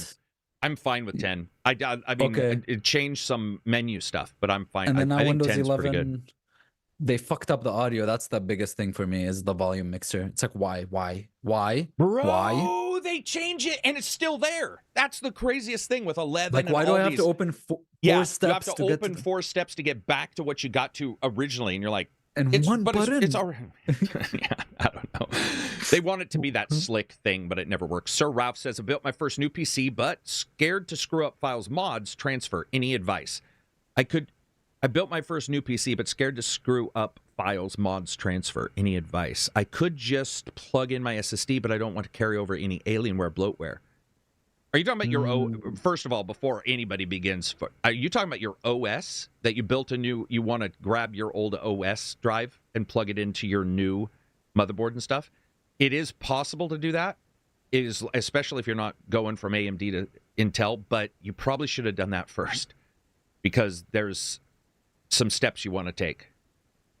I don't know. That's a lot advise, for me just describing you. Yeah, I would probably just do it. New OS would be or nice. buy an just SSD like cheap clean. and throw it in there and then move the stuff over. I used a software. I can't remember which it is. It's not free. It's one of my backup softwares I use after the file transfer error of 10 years ago or whatever. But it allows for it'll switch windows without any transfer. You don't need to use a new serial and stuff. And I've switched on this other CPU. I've switched 3 times, I think. I've never switched from AMD to Intel though, which I hear even if you DDU and you delete the files from the motherboard before you reboot, so you get it as zeroed out as you can and turn it off and let it write all those changes. It sounds like after a while, like Windows will mistake your shit for the old CPU type and download automatic Windows updates for your old CPU. So it's just like it's best to probably just take the bite. Yeah, when I switched PCs recently, I'm just super grateful for cloud stuff. I have a lot of stuff. Yep. And I remember back in the old days, all the save game stuff. Carry your save, get your memory card with you, put it on a USB, move your saves. All your saves will be gone. My documents, whatever. And now it's just mostly all on the cloud. So Ralph, I would look that up in Google. Type up in Google, I want to move Windows installs. They'll walk you through more than we can do, easily on a random podcast, but they'll be able to walk you through all the steps, and then there's risks and rewards. It's worked for some people are dead set against it. I know some people are dead set against using virus scanners. Most likely they're in a ransomware right now, but whatever. Or they think Microsoft Essentials is good enough, or whatever the Microsoft security suite is. Like, not anymore, buddy. You got to protect yourself. Yep. When I moved, I think I almost always do the first install. You install the new Windows, you sign in, which is great. Like you said, the cloud thing. The only thing I don't like is OneDrive. I hate OneDrive. OneDrive, I swear to God, I always get the bug that slows the PC down. Not everybody gets it, but it's a known thing, and I don't know if it's been patched because it's been a while since I've done it. But I would sign in, I would get OneDrive up and running, and the CPU would bog down because it was doing some weird shit where, and this was like a known thing. You might be having an issue with OneDrive, and you would delete it, you would uninstall it, everything, and everything would go back to normal. I just hate it because it's just a pain in the ass where it defaults as your main documents folder or your main, what do you call it? Like profile folder with all the stuff. I don't want it to default as that. And it's always like a pain in the ass to change it. And you know what I mean? Having to do that. It's weird because it brings us back to the mods. It's great that they're on consoles, but what we're talking about is like doing the same thing where you're dynamically inserting files and mods. It's like, no wonder they break. Yeah. It's hard to do. It's hard to PC. PCs are easy. Not so much. I mean, especially not if you're trying to do an OS or if you're trying to, make a new or switch your stuff over. Yeah, see, that's what's freaking me out. Old PC was AMD and new one's Intel. Yep, there you go. I think that pretty much just proved your point right there. Yep. Especially if it's brand new. I would do that if I knew that whatever I had wasn't volatile. Like I had another drive with the contents. Copy all your stuff that you want to move onto another drive. Yes, so you can that's attempt what I always... it. Yeah. Yeah, it's the 2 condom approach. There's always a little extra risk mitigation there. Have you been happy with your PC? Very, very zero issues. Other than the first few, first month and a half, I had to change some BIOS stuff. I had to get it right. I undervolted my CPU a little bit, tiny bit. That seems to be a thing or something. And it's been great. Honestly, I've had no issues. The only issues I've had are with like the games issues, like unoptimized or something. Never had freezes, shutdowns, crashes, or anything, thankfully. I think it's primal that only runs on a certain number of CPUs, and if there's too many cores, it just won't run. And so I have one PC that'll run it and one that won't. Just it won't start. And now it might be patched. I haven't patched in a long time, so it might be patched for that. But I'm surprised it could that's run. The big thing. I'm surprised my PC could run Fallout 3 and stuff. You mean without a ton of walkthroughs and get it? I think they removed that MS Live. Remember, it used to use what was the sign-in for Microsoft? It was like Microsoft Xbox Live, right? Oh, or it was something that would pop up. It was the old like Bethesda net or no older. Oh man, it was called Windows Live. I think it was just called Windows Live. They tried to make it a thing for a while, and there were you could like it, and when it dropped, you couldn't even play the game because that sign-in was no longer there, and you were just screwed. It was almost like if Rockstar got rid of their launcher but doesn't take care of it, you would be screwed. That kind of thing popped up. Games for Windows Live, Dell says. Yes. There you go. Games for Windows Live. What a disaster that was, man. Yeah. What else do we got? Dude, you tweeted something before where it's like, what is do you regret? I think getting rid selling of an your item old consoles or getting dude. And I we talked about this. I think I talked with my family about this a couple days ago where it's like, oh man, I wish I had. And they said the same thing where it's like, oh, we wish we kept all your old stuff because my old like SNES, Xbox 360, and all that shit. And because I've had the feeling where it's like I'm playing Fallout 3 on PC, but I really, really, for some reason, just want to play it how I did before, where I just have the actual game and put it in my Xbox 360 and just game. I really envy people who were smart and kept all their consoles and shit. I donated all of them. Where you can say, "Oh my God, it's morally blah blah blah," but no, I wish I just kept them. Honestly. Yeah, I feel really good when I get rid of everything, but it takes me a while to do it. But I feel really good whenever we have a room where shit goes to, and when I clean it, it feels so good. Just boom, cleaning everything, removing everything, and it feels sort of magical and not. Items have weight, so you come into a room, it's the same thing. You see it, it's always the same. There's a familiarity to it. So sometimes walking into an empty thing, I'm like, wow, this is awesome. That's why I wish I wouldn't have got rid of the stuff. I wish I had a compressor of my past, like a magical packer, right? And I could, because it's about space and I don't want to rent a storage unit, but it's really somewhat like that, where it's like I don't have an issue holding it if it's somewhere else, but when it's in my house, I have to get rid of it. But I wish I had like a magical galaxy packer, where I could just be like, throw all the shit in there, close that up. Yep. And then I'll open that, a bag of holding from D&D. Demolecularizes everything. And then it's like, oh, I want to see my old Xbox again. Just remolecularizes it in front of you. It's like, here you go. Yeah. Yeah. SBZ says, can we talk about the new Titanfall movie starring J-Lo? Yeah, I brought this up about a week ago when that trailer dropped. I think it looks awesome. Yeah, she's in a... Wait, well, it's not serious? Titanfall. It's not Titanfall. It's not her Titanfall. doing It's a like Netflix original, I believe, but it looks really high quality. And yeah, she's going to be like, I don't think she's on purpose, the pilot. I think it's called Atlas. And I didn't even think she was still posted around. this a couple weeks ago when it first popped, a month ago.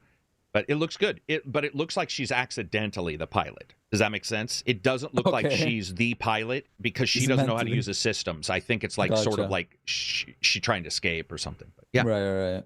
Yeah, I think it looks awesome. Special effects look really good, and it's got a Titanfall feel to it with the protect the pilot protocol kind of thing. It's got a very protect the pilot. Running on walls? Is she running on walls with her? I haven't seen any running on walls. Haven't seen that, but there is a landing process that she goes through at the starting of the trailer I saw. People brought it up today and yesterday, so I'm assuming there's a new one. But the trailer I saw looked sweet as hell, and that's why we thought it was Mech Warrior because of Atlas being in the name. I was like, oh, this might be a Mech Warrior one, but it's not. But she's like getting ready to hit the ground, and the machine's warning her to wake up, and she's like knocked out trying to get everything, and it like right at the last second. I know. J-Lo. I don't know how it came together. I can't wait to read it and find out. But J-Lo also did a be able to TV sit show. Comfortably in... Sorry, J-Lo did a TV show for 3 years. That was one of the best TV shows I've ever seen on TV. So like she does weird shit and stuff, man. Yeah. Oh yeah. She did a musical about her own life last 2 years ago. What the hell? The last thing I saw her in was Made in Manhattan. Oh damn, Made in Manhattan. The Voldemort guy. Dude, yeah. Were you like trying to date somebody or something? Why were you watching Made in Manhattan? What the hell? I don't know. I used to watch Matthew rom-coms McConaughey, right? They would be on the. No, it was the Voldemort guy. Voldemort from Harry Potter. What's his name? He was the guy that was the rich guy that was in love with the maid.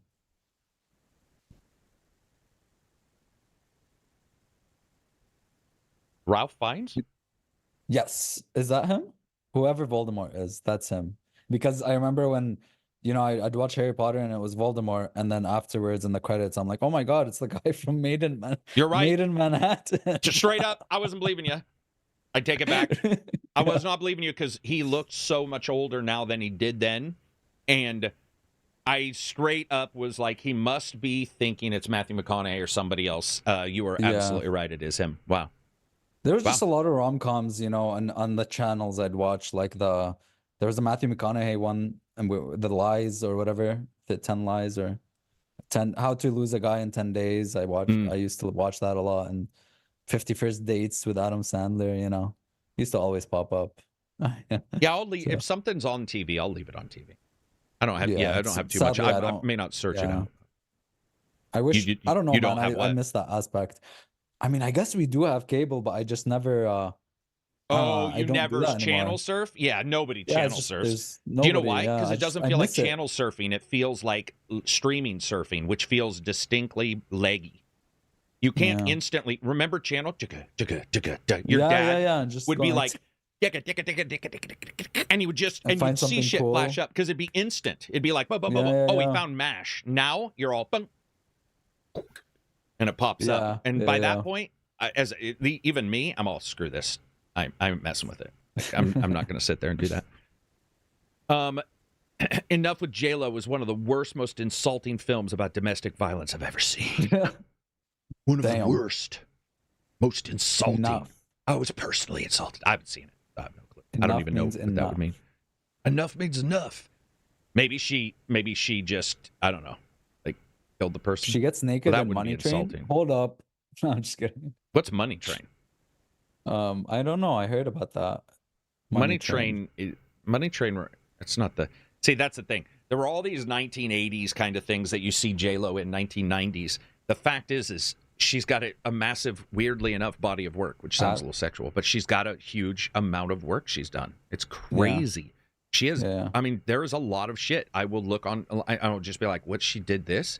I found that TV show. It was with Ray Liotta not right before he passed away, but she played a corrupt cop, and it's fantastic. It's she played a going corrupt cop. So her boss was corrupt, and she was like getting there.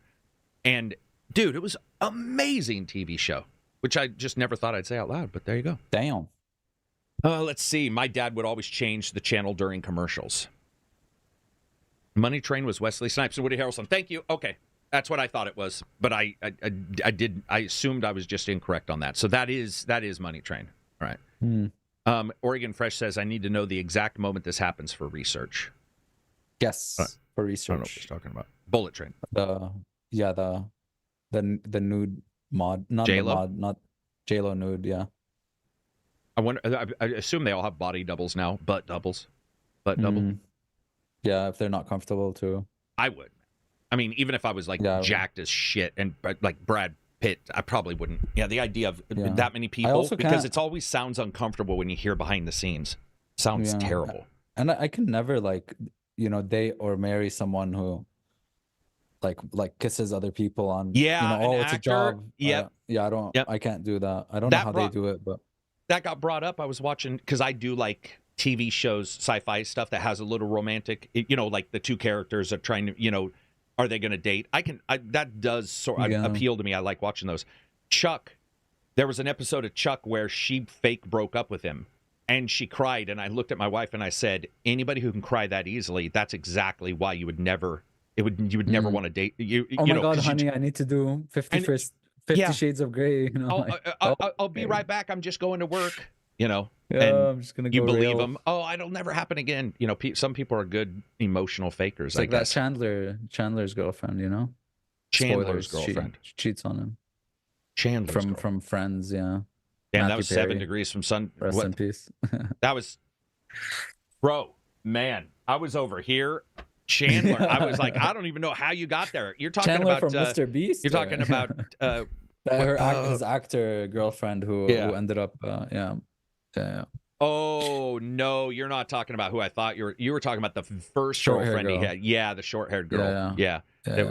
And banged Joey too, right? It was banged Joey, cheated on Joey with him, and then cheated on him with the other. Yeah. Let's see. Sailor Mercury says that movie with Mark Antony about the Puerto Rican singer is the last one I remember. J-Lo's 54 years old. She's older than my mom. Well, tell your mom to pick things up.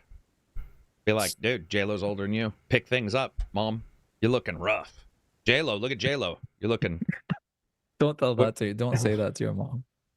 Will says, "What's your thought on Fallout as a show?" I think it's good, man. Like I liked it. You're done. I liked it. Done. What? You're done with Fallout? What do you mean? No, I liked it a lot. I mean, done, complete. I finished it. Fallout. Yeah. You have achieved. You have got 100% achievements in Fallout. Yes. The TV show. I did all. I have the platinum. Yeah. Yeah. Yeah, I'm excited to see the future on that one too. And I really, man, I would pay big money if they disguised Todd and had him come out there and be a mechanic and like help the main character and be like, it just works, and walk off and have everybody be like, Do you think he would do that? Do you think it'd be like Quentin Tarantino? Here's the thing. I do, and I think he wouldn't tell anybody. I think no one else would. And I think it seems to be a friendly enough, currently after only a year and a half, probably a friendly enough environment, nobody would leak it. So I think it would be hilarious if in 3 years we find out that some character, that just randomly says something, you're like, oh, that's just a callback, and then you find out it's Todd dressed up. They did some good special effects in that with facial, the makeup. It's crazy with Todd, man. He was in an interview, and he talked about the discussion behind, like, Shady Sands and stuff. But he talked about it, and I'm like, damn, you read Twitter, you read Reddit, So I was like, the next thing that popped into my head was like, oh man, I'm so sorry. I had to, like, Starfield, man, and just, oh man, you were so excited about it, but like you're reading all this stuff, It's not only that, I was but very surprised. Yeah. Or if you say, I remember one time saying something, I told somebody, I'm like, oh, I'm not worried. This lead of a company, I'm sure they don't watch it. They don't care if I don't like something. They're like, oh no, they do watch. And I was all, but. Did it change anything? No, but it caused me to go, well, first of all, I was like, how do you have the time? Because I don't even have the time to do my work. Yeah. Even like I told you, I missed all the news this week because of 2 reviews. Seems weird that if you're running a company, you can do that. But also they have, I'm sure, I was, Tim Sweeney or whatever, I'm sure he's got bots and shit that tell him exactly what people are saying in a live stream, uses AI to summarize it. Today, your positive karma is +1. And he only worries when he wakes up and it says like -2. He's like, oh shit, somebody's saying something. Some podunk Twitter dude with 500 I did not call Valve assholes. It was pointless for Todd Howard to address it because the new Vegas fanboys don't care. They're angry. They're angry about everything Fallout that ever comes out. And there's nothing pointless because Abzy just pointed out it's not pointless. Even just coming around saying, ooh, that person does follow stuff is a point. Yeah, because it's nice to know somebody is tracking. Yeah, because a lot of people like had the idea that, oh my God, Todd Howard hates New Vegas and hates Obsidian, and they want to retcon it so bad, and oh my God, and it's just not the case. So even if it is, smart businessman, you're all owned by the same company. You're not going to sit there and be like, hey, listen, man. Shaq and what's his name? Kobe did that at times. Kobe being like, hey, Shaq, if you lost some weight, we would have won more championships. But they were, it's like that's a different thing than multiple companies. At some point, you bury the hatchet, even if it's just publicly. I mean, Christ. And dude, like, no matter if you're not obviously the day before or whatever, but no matter how much, you know, a game comes out and it's probably not the best, it's broken in a lot of ways, and no matter how much you think you'd been, you know, cheated on by the dev, and obviously you have every right to feel like that. I just it's still like, it's like, okay, these devs obviously want their game to be good, and they're obviously kind of, you know, excited for it or whatever, even though they fucked up. I still get like, I still feel bad for them, you know? I still feel bad. There is a part of me where it's like, you know, I know you should have made your game better, but like reading all those comments must have, you know, imagine that day, you know, where it's just your game is out and you're just reading comments and it's just negative after negative after negative, and you're, you know, maybe you've seen it come, you saw it coming, but still, it's just, I get that little, maybe I'm too empathetic. No, I mean, we don't know his everybody's different, you know. I mean, sure, it bothers somebody, but also he's had lack of success. Depends on who's even telling you, and if you have a yes group around you to help you, if you care about that stuff. I've seen people that are not. You could be like, you're the worst person in the world. You murdered somebody, and they're like, well, whatever. You know, you never know. I don't worry too much about how those people are handling it, other than that. Hopefully they know that a product you can still love your product even if it's a piece of shit now. And as somebody who has examples of terrible product on the market, including myself, I have a timeline of imperfections as a YouTuber.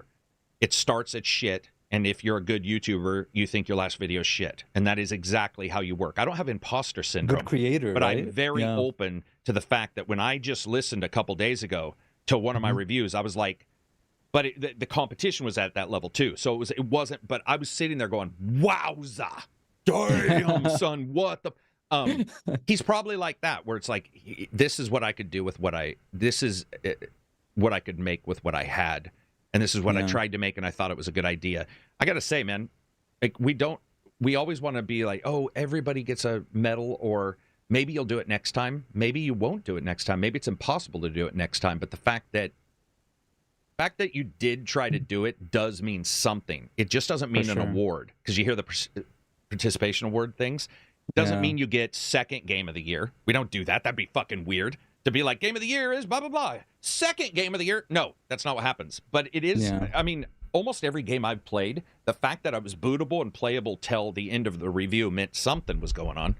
Because I've played other games that are not bootable and playable to the end of the game. So it's like, I mean, even if a game is like really good, or you created something really good, I feel like, let's say 90% of the comments are really good, you're gonna fixate on the negative ones. You know what I mean? You're gonna look at one or two and be like, and it's gonna affect you in some way. You know what I mean? Even I think, or maybe it's the minority thing, where let's say if it's a lot of negative and it's like shitty, the few positive ones are gonna make an impact.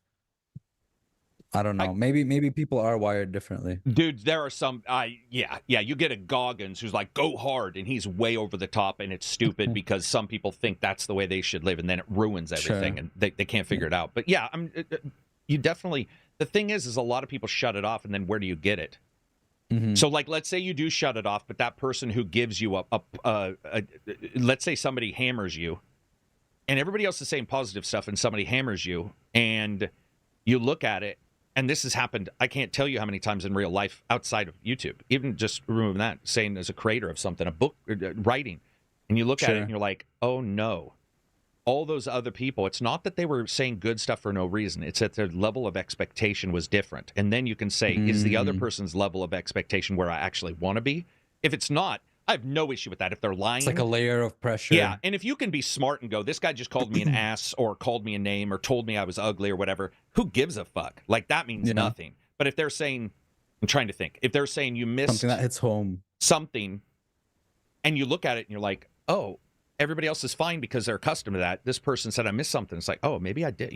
Maybe I could add that. But the problem is people read it and then they like sit and stew. And I've had people even contact me who are sitting and stewing on something. Then I'll go read it. And I'll be all, you need to sleep on that, because a lot of times, man, you sleep on something.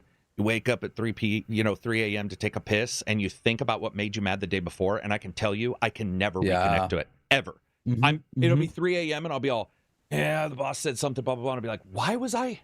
It's crazy Why too was I because mad? that day, yeah, it's like your whole life is like It's your whole crushing. life. It's like, Yeah. oh my god, like what the fuck? I'm the worst person in the It's world. the I human can't believe it. brain trying to warn you about the fucking wind in the bushes and that there might be a tiger. And so God you're damn focusing on it, and you have to go to sleep to reset everything. That's why I go to sleep early on bad days. A lot of times That's a good they idea. don't happen as often, but there'll be times where, especially at my last job, I knew it was just going to sit with me, and I'll be like, you know what? Why stay up, get and try to fix it? I'll just go to sleep and I'll think about it tomorrow. And it is weird, just like a boss in a video game. The night before, you don't have the skills. You're at the end of the day, all the brain is built up and used all the sugar, and I mean, how many times have you been stymied? You'll get a bad comment, or somebody say something, and at night you're like, I'm roasted. What the fuck? And then you wake up the next morning, you're all, oh, he was actually just saying, like you didn't put a period at the end of your sentence. You make a bigger deal of it, dude. You start questioning your whole life. Yeah. I've had That's that. why I joke about lack of sleep, but I can tell you, occasionally I will get a serious lack of sleep, and then I'll go back and look at things. I'll be like, oh yeah, there was something. Yeah, it was obviously something. Or it's the opposite, where it's chemically. like, I think I'm on top of the world, and that date went so well, and then you sleep on it, and you're like, oh my god, that date was trash. I was actually acting like a moron, sometimes. That's why if somebody's making a game, I love the idea of early access, because this is why I love early access, and I gotta get it. It's because they can iterate. If I was expected to do YouTube videos and cover everything at a technical level day one, I would have buried my head in a hole and never showed up. I would have been like, you. Like, that's like saying, Usain Bolt's racing today. Karak, you got to beat him or you can't continue. I'd be like, but I'm not showing up. But yeah, you'd never. You never. But with early access, one nice thing is you can straight up just say, this is not done at all. Not even close to done. Ignore the bullshit. We're going to work together. Blah, blah, blah. That's collaborate. I don't like that. But say, this is not done. With your help and maybe some input or what have you, we're going to build a game. I do like that, because then they can iterate on a patch, or, they can be like, hey, we've tried this. What do you guys think? The only thing I don't want is... you can tangibly see, like, the you can influence. Tangibly... Yeah. And then, see, I hate early access, but then I really love the ability of somebody to not get hammered. Like, I can You like it for admit that. selfish reasons? I hate early access for selfish reasons. I don't hate it because it's a bad thing. It obviously can be really, really good, can be somewhat bad, but I personally don't like it for selfish reasons. Yeah, because I don't want to burn myself out, and I want a finished game, and that's just me. That's 100% selfish, and I can see the larger picture helping a lot of devs for sure. Isn't that a selfish reason to not like early access for? Oh, come on.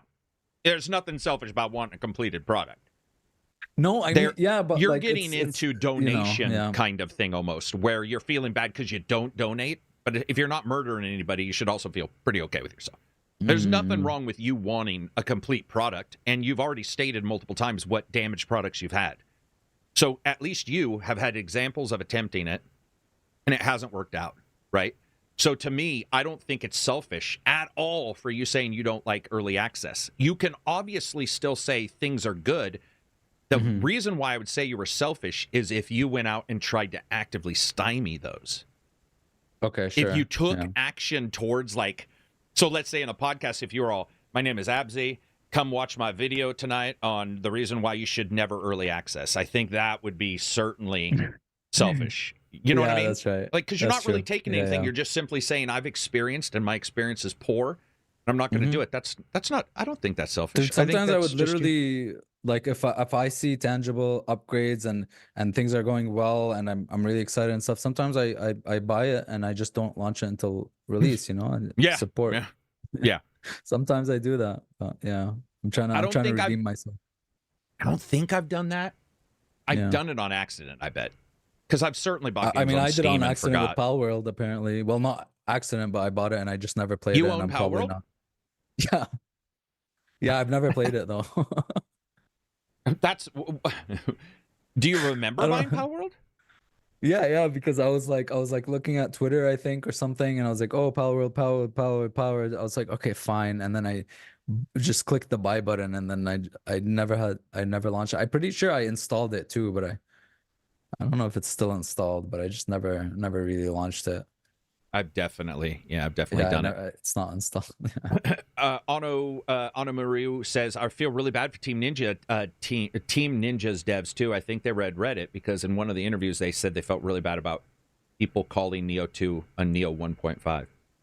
I've never heard that, but Neo 2 is really awesome. Neo 2, I love Neo 2 so much, dude. Oh I guess God, that really goes down hand in hand with what you said about who do you care if they're saying anything?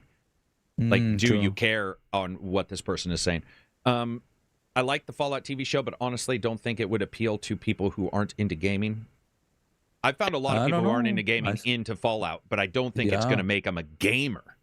True. Yeah, but I have friends that aren't gamers that love the show. Yeah, it's just a big show. Yeah, yeah. It's a very us unique getting world. together, wouldn't you say that most of the people you probably talk to may not even be Fallout fans?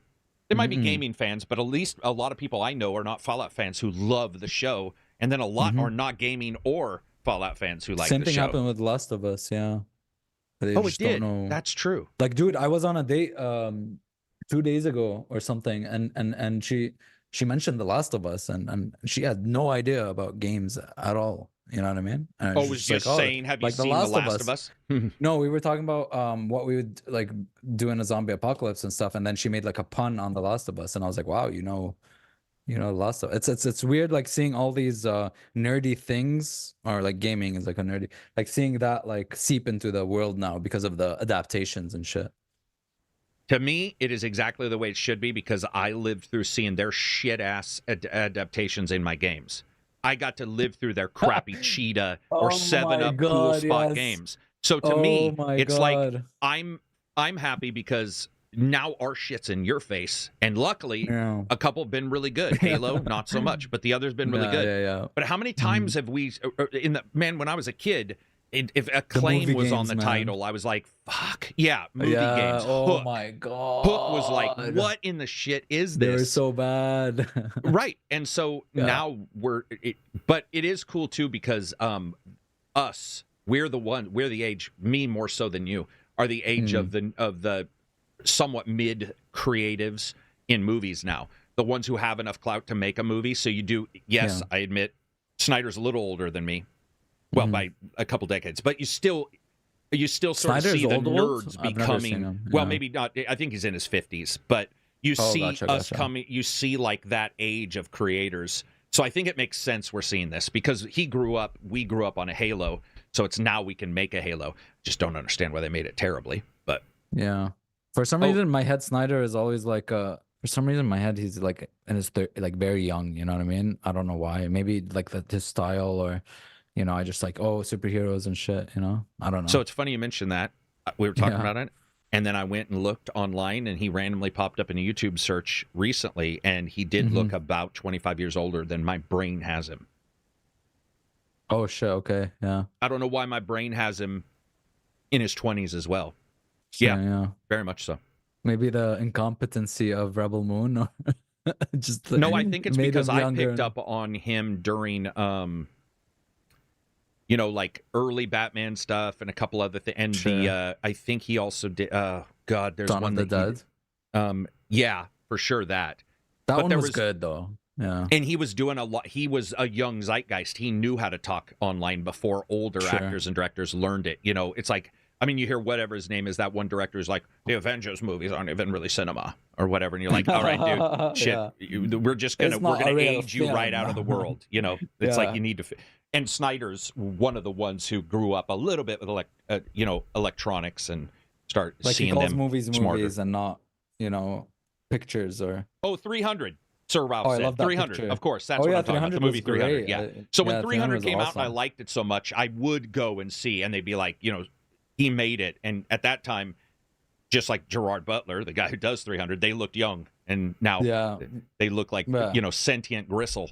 I saw, I love Gerard Butler, but in the last movie I saw him in, man, it sucks balls, man. It sucks balls. Wait, which sucks? Which one? He was in the last of the presidential. This is the one I saw him in. The last of the presidential assassination, the Olympus Has Fallen ones. and he was in yeah. not Olympus, not London. It was There was the other one with one. Angelina Jolie I liked. He's like Him and her. bounty hunter, right? Yeah, he's hunting Angelina Jolie. I think it's another rom-com. Rom-com action. Remember Probably. those? There was I would the one know with rom-coms though. what's his name? Who's the short guy that like jumps over buildings? Tom Cruise with Carmen Diaz. Yeah, You know, there was that lot of that one those. was actually. I think I know a lot of people who like that movie. It didn't do well, but yeah, I do remember that one because he was like well, he's a special agent in it, wasn't he? Yeah, there was a lot of those like special agent falls in love or Yeah. two special agents Or special agent has to follow the target, and then as a Yeah, and stalker then they also fall in becomes love. attracted, and then they fall in love. Now, of course, the world would be like, "This is unacceptable. Yeah. Unacceptable." No, the last Gerard Butler movie I loved was Law Abiding Citizen for sure. Dude, that Law-Abiding love Citizen's Law-Abiding really... Citizen. See, that's the thing, man. He's sort of looked upon, because he does a lot of crap B movies. Really bad. Gamer. Remember Gamer? Dude, that one's good. He does one where he's a sub-commander, and it's like $12 special effects shit. from a Tandy. Like this thing, Yeah, we're talking some assembly level CGI. But then he did that. That was a good movie. Law-Abiding Citizen was really good. I like a lot of his stuff. I just sort of, and I liked those movies because we didn't have a replacement for Die Hard, and those were. To me, I actually find not Die Hard 4 or 5. Right, exactly. I actually find that if you were to really look it all down, other than 1 and 2, which I really like to Die Hard, I actually go more towards his movies than I do Die Hard now. And at the time they were amazing, but when I start seeing action and they had good fight scenes, man. I mean, they were much closer, and Bruce Willis, that wasn't his thing. It didn't make sense. He was going to shoot everybody versus getting up close. But Gerard Butler's last movie was about a downed pilot or fighter pilot with an ex-con. There we go. Ooh. Oh, Jennifer Aniston was the bounty hunter. Sorry. I'm not sexist. I now know what you're talking about. Sorry. That one I have seen. That was misogynistic of me to assume. Misogynistic? Why? Oh, because you switched to who was the bounty hunter? Because he's the bounty hunter. Yeah, I said but she's the bounty hunter actually. No, I thought Jennifer Aniston was the bad guy. Sorry, you go ahead. Sorry, I don't know.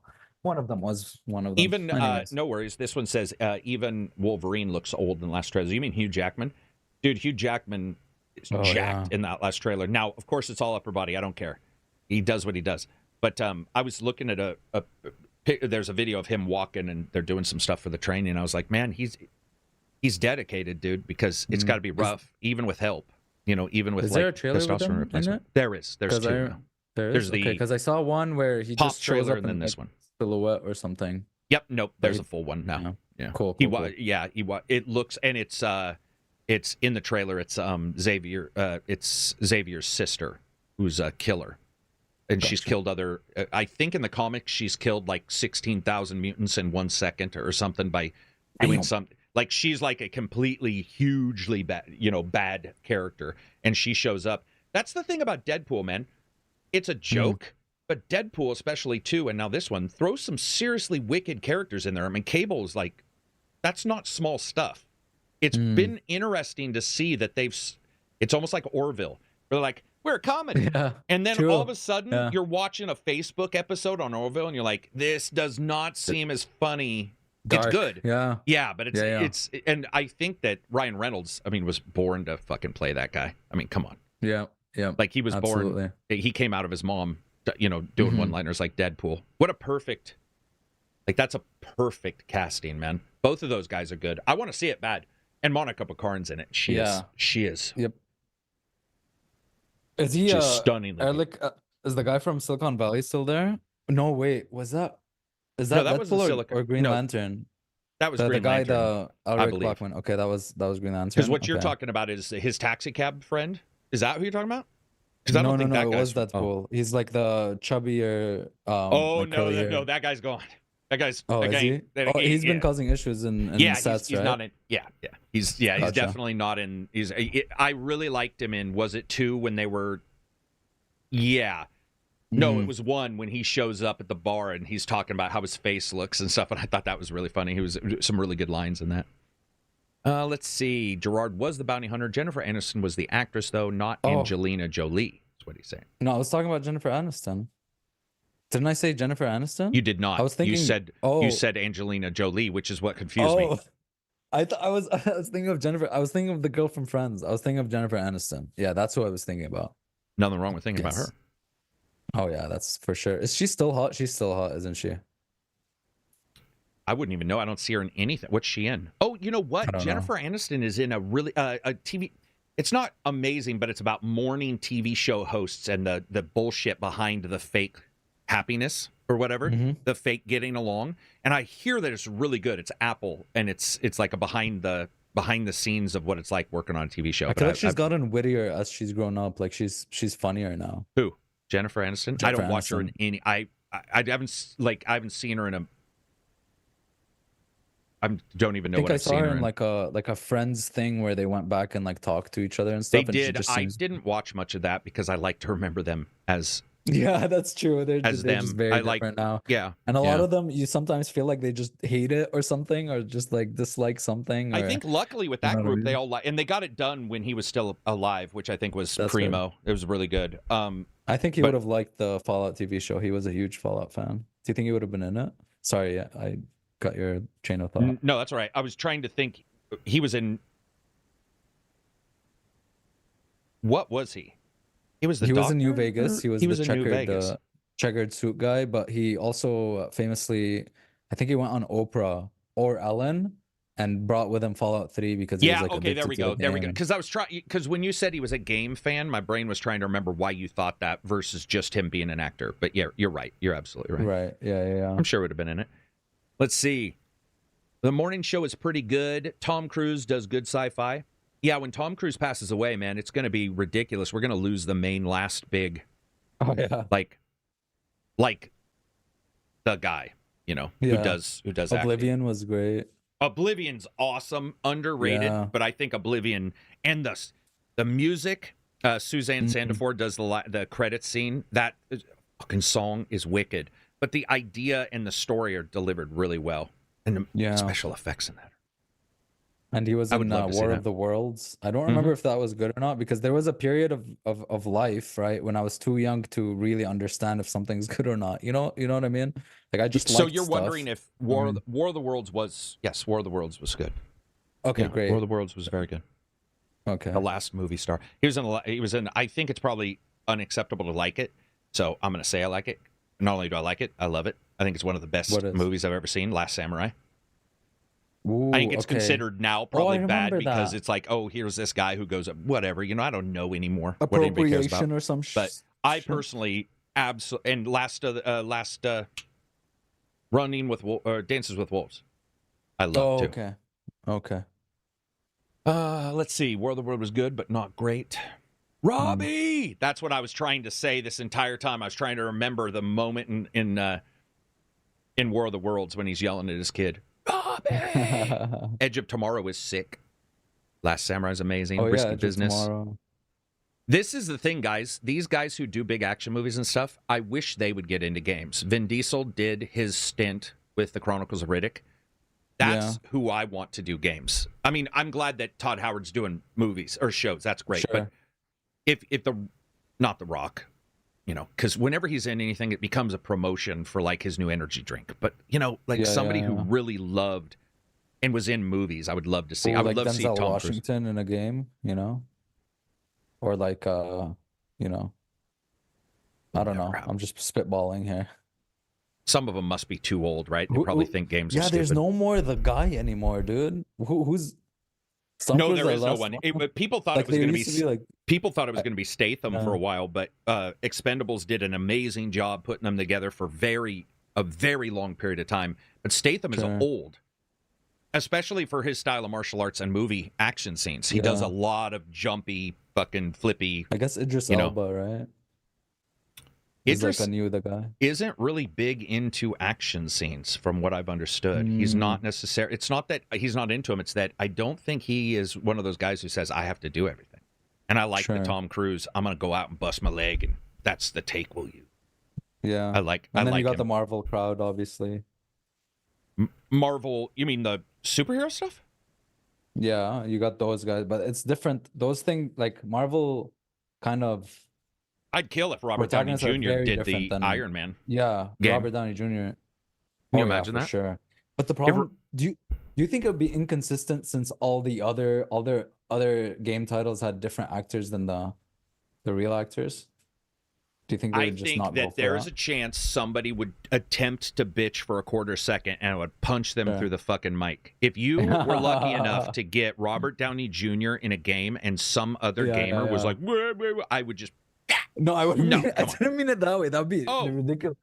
That'd be ridiculous. No, I meant like, do you think that like not it would be inconsistent? Like it wouldn't. Like there's a reason they're not getting those actors, and I guess it's money. But maybe they just don't. They all just don't want to do it, or because I feel like there's a lot of money in games now. I mean, there's a lot of money in games, but actors like Robert Downey Jr. do a lot of independent stuff. I don't think you would have They any do. problem being in games. I Yeah. think it's that games are delivered in a weird way. They're audio, nobody there. It's probably the same thing that Mhm. happens with the audio or with cartoons, where you always hear somebody saying, John Goodman just did a 2-hour interview where he was talking about how difficult it was to do Monsters, Inc. Because he couldn't understand how to get his voice to do things without doing it, which is what he's supposed to do. Yeah. But he didn't know that. He was just like, I don't really know how to get my voice where it needs to be to match Billy Crystal's voice, who is the other Yeah. actor. And then also, is that person there or not? Because you see that sometimes where sometimes you'll find out, you'll think they had to have been there, and you'll find out they were in other parts of the world. And then other times they are in the same booth. I don't know. I think it would be awesome to see him give an attempt. I also Sure. wish Harrison Ford had done Indiana Jones, but I do think that Troy Baker did a really passable job on what I've heard. So if you want to use a fake voice, I would have loved Anthony and Gruber to get the Indiana Jones slot. Because he 'Cause I didn't think- make a killer Harrison Ford impression. I swear to God, it's him. Like, dude, Yeah. he sounds like Harrison Ford. There's no even extra, like, warble or anything. It's just like, dude, is that Tom, or is that Harrison Ford? Is that Tom Cruise? Yeah, that would be, I would love to see Robert Downey Jr. get Iron Man. That would be incredible. sure. So, like, they get a trailer and it flips up and he's like, I'm Iron Man. And the Iron Maiden music comes on. Or what was that? Ozzy Mhm. Osbourne, right? Was that, I am Iron Man. That's Ozzy Osbourne, isn't it? Maybe. The music that starts at the starting of Iron Man he says I'm Iron Man music, it doesn't flip up. Sorry, it's Robert Downey Jr. and then it goes to the blueprints and it's playing. It's Ozzy Osbourne. Yeah, it's Ozzy. Okay, I was right. Okay. Chris Yeah, I would like to Hemsworth, see people him are as saying Iron maybe. Man. And Yeah. Chris Yeah, that would be Hemsworth. awesome, wouldn't And I would like to see what's his name as Wolverine. What's his name? Oh, you God mean damn Hugh it. Jackman show up? That would Hugh be fun Jackman. because he does singing Yeah. and stuff. He's into acting stuff. It'd be great if somebody could get him to do it. Yeah. That would be awesome.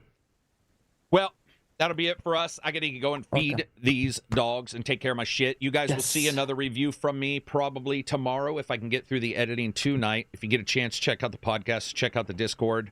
Jump in. It helps out the channel, especially now that the March algorithm seems to have fucked everything up. But if you can't, have a good Wednesday, and we will talk to you on Friday.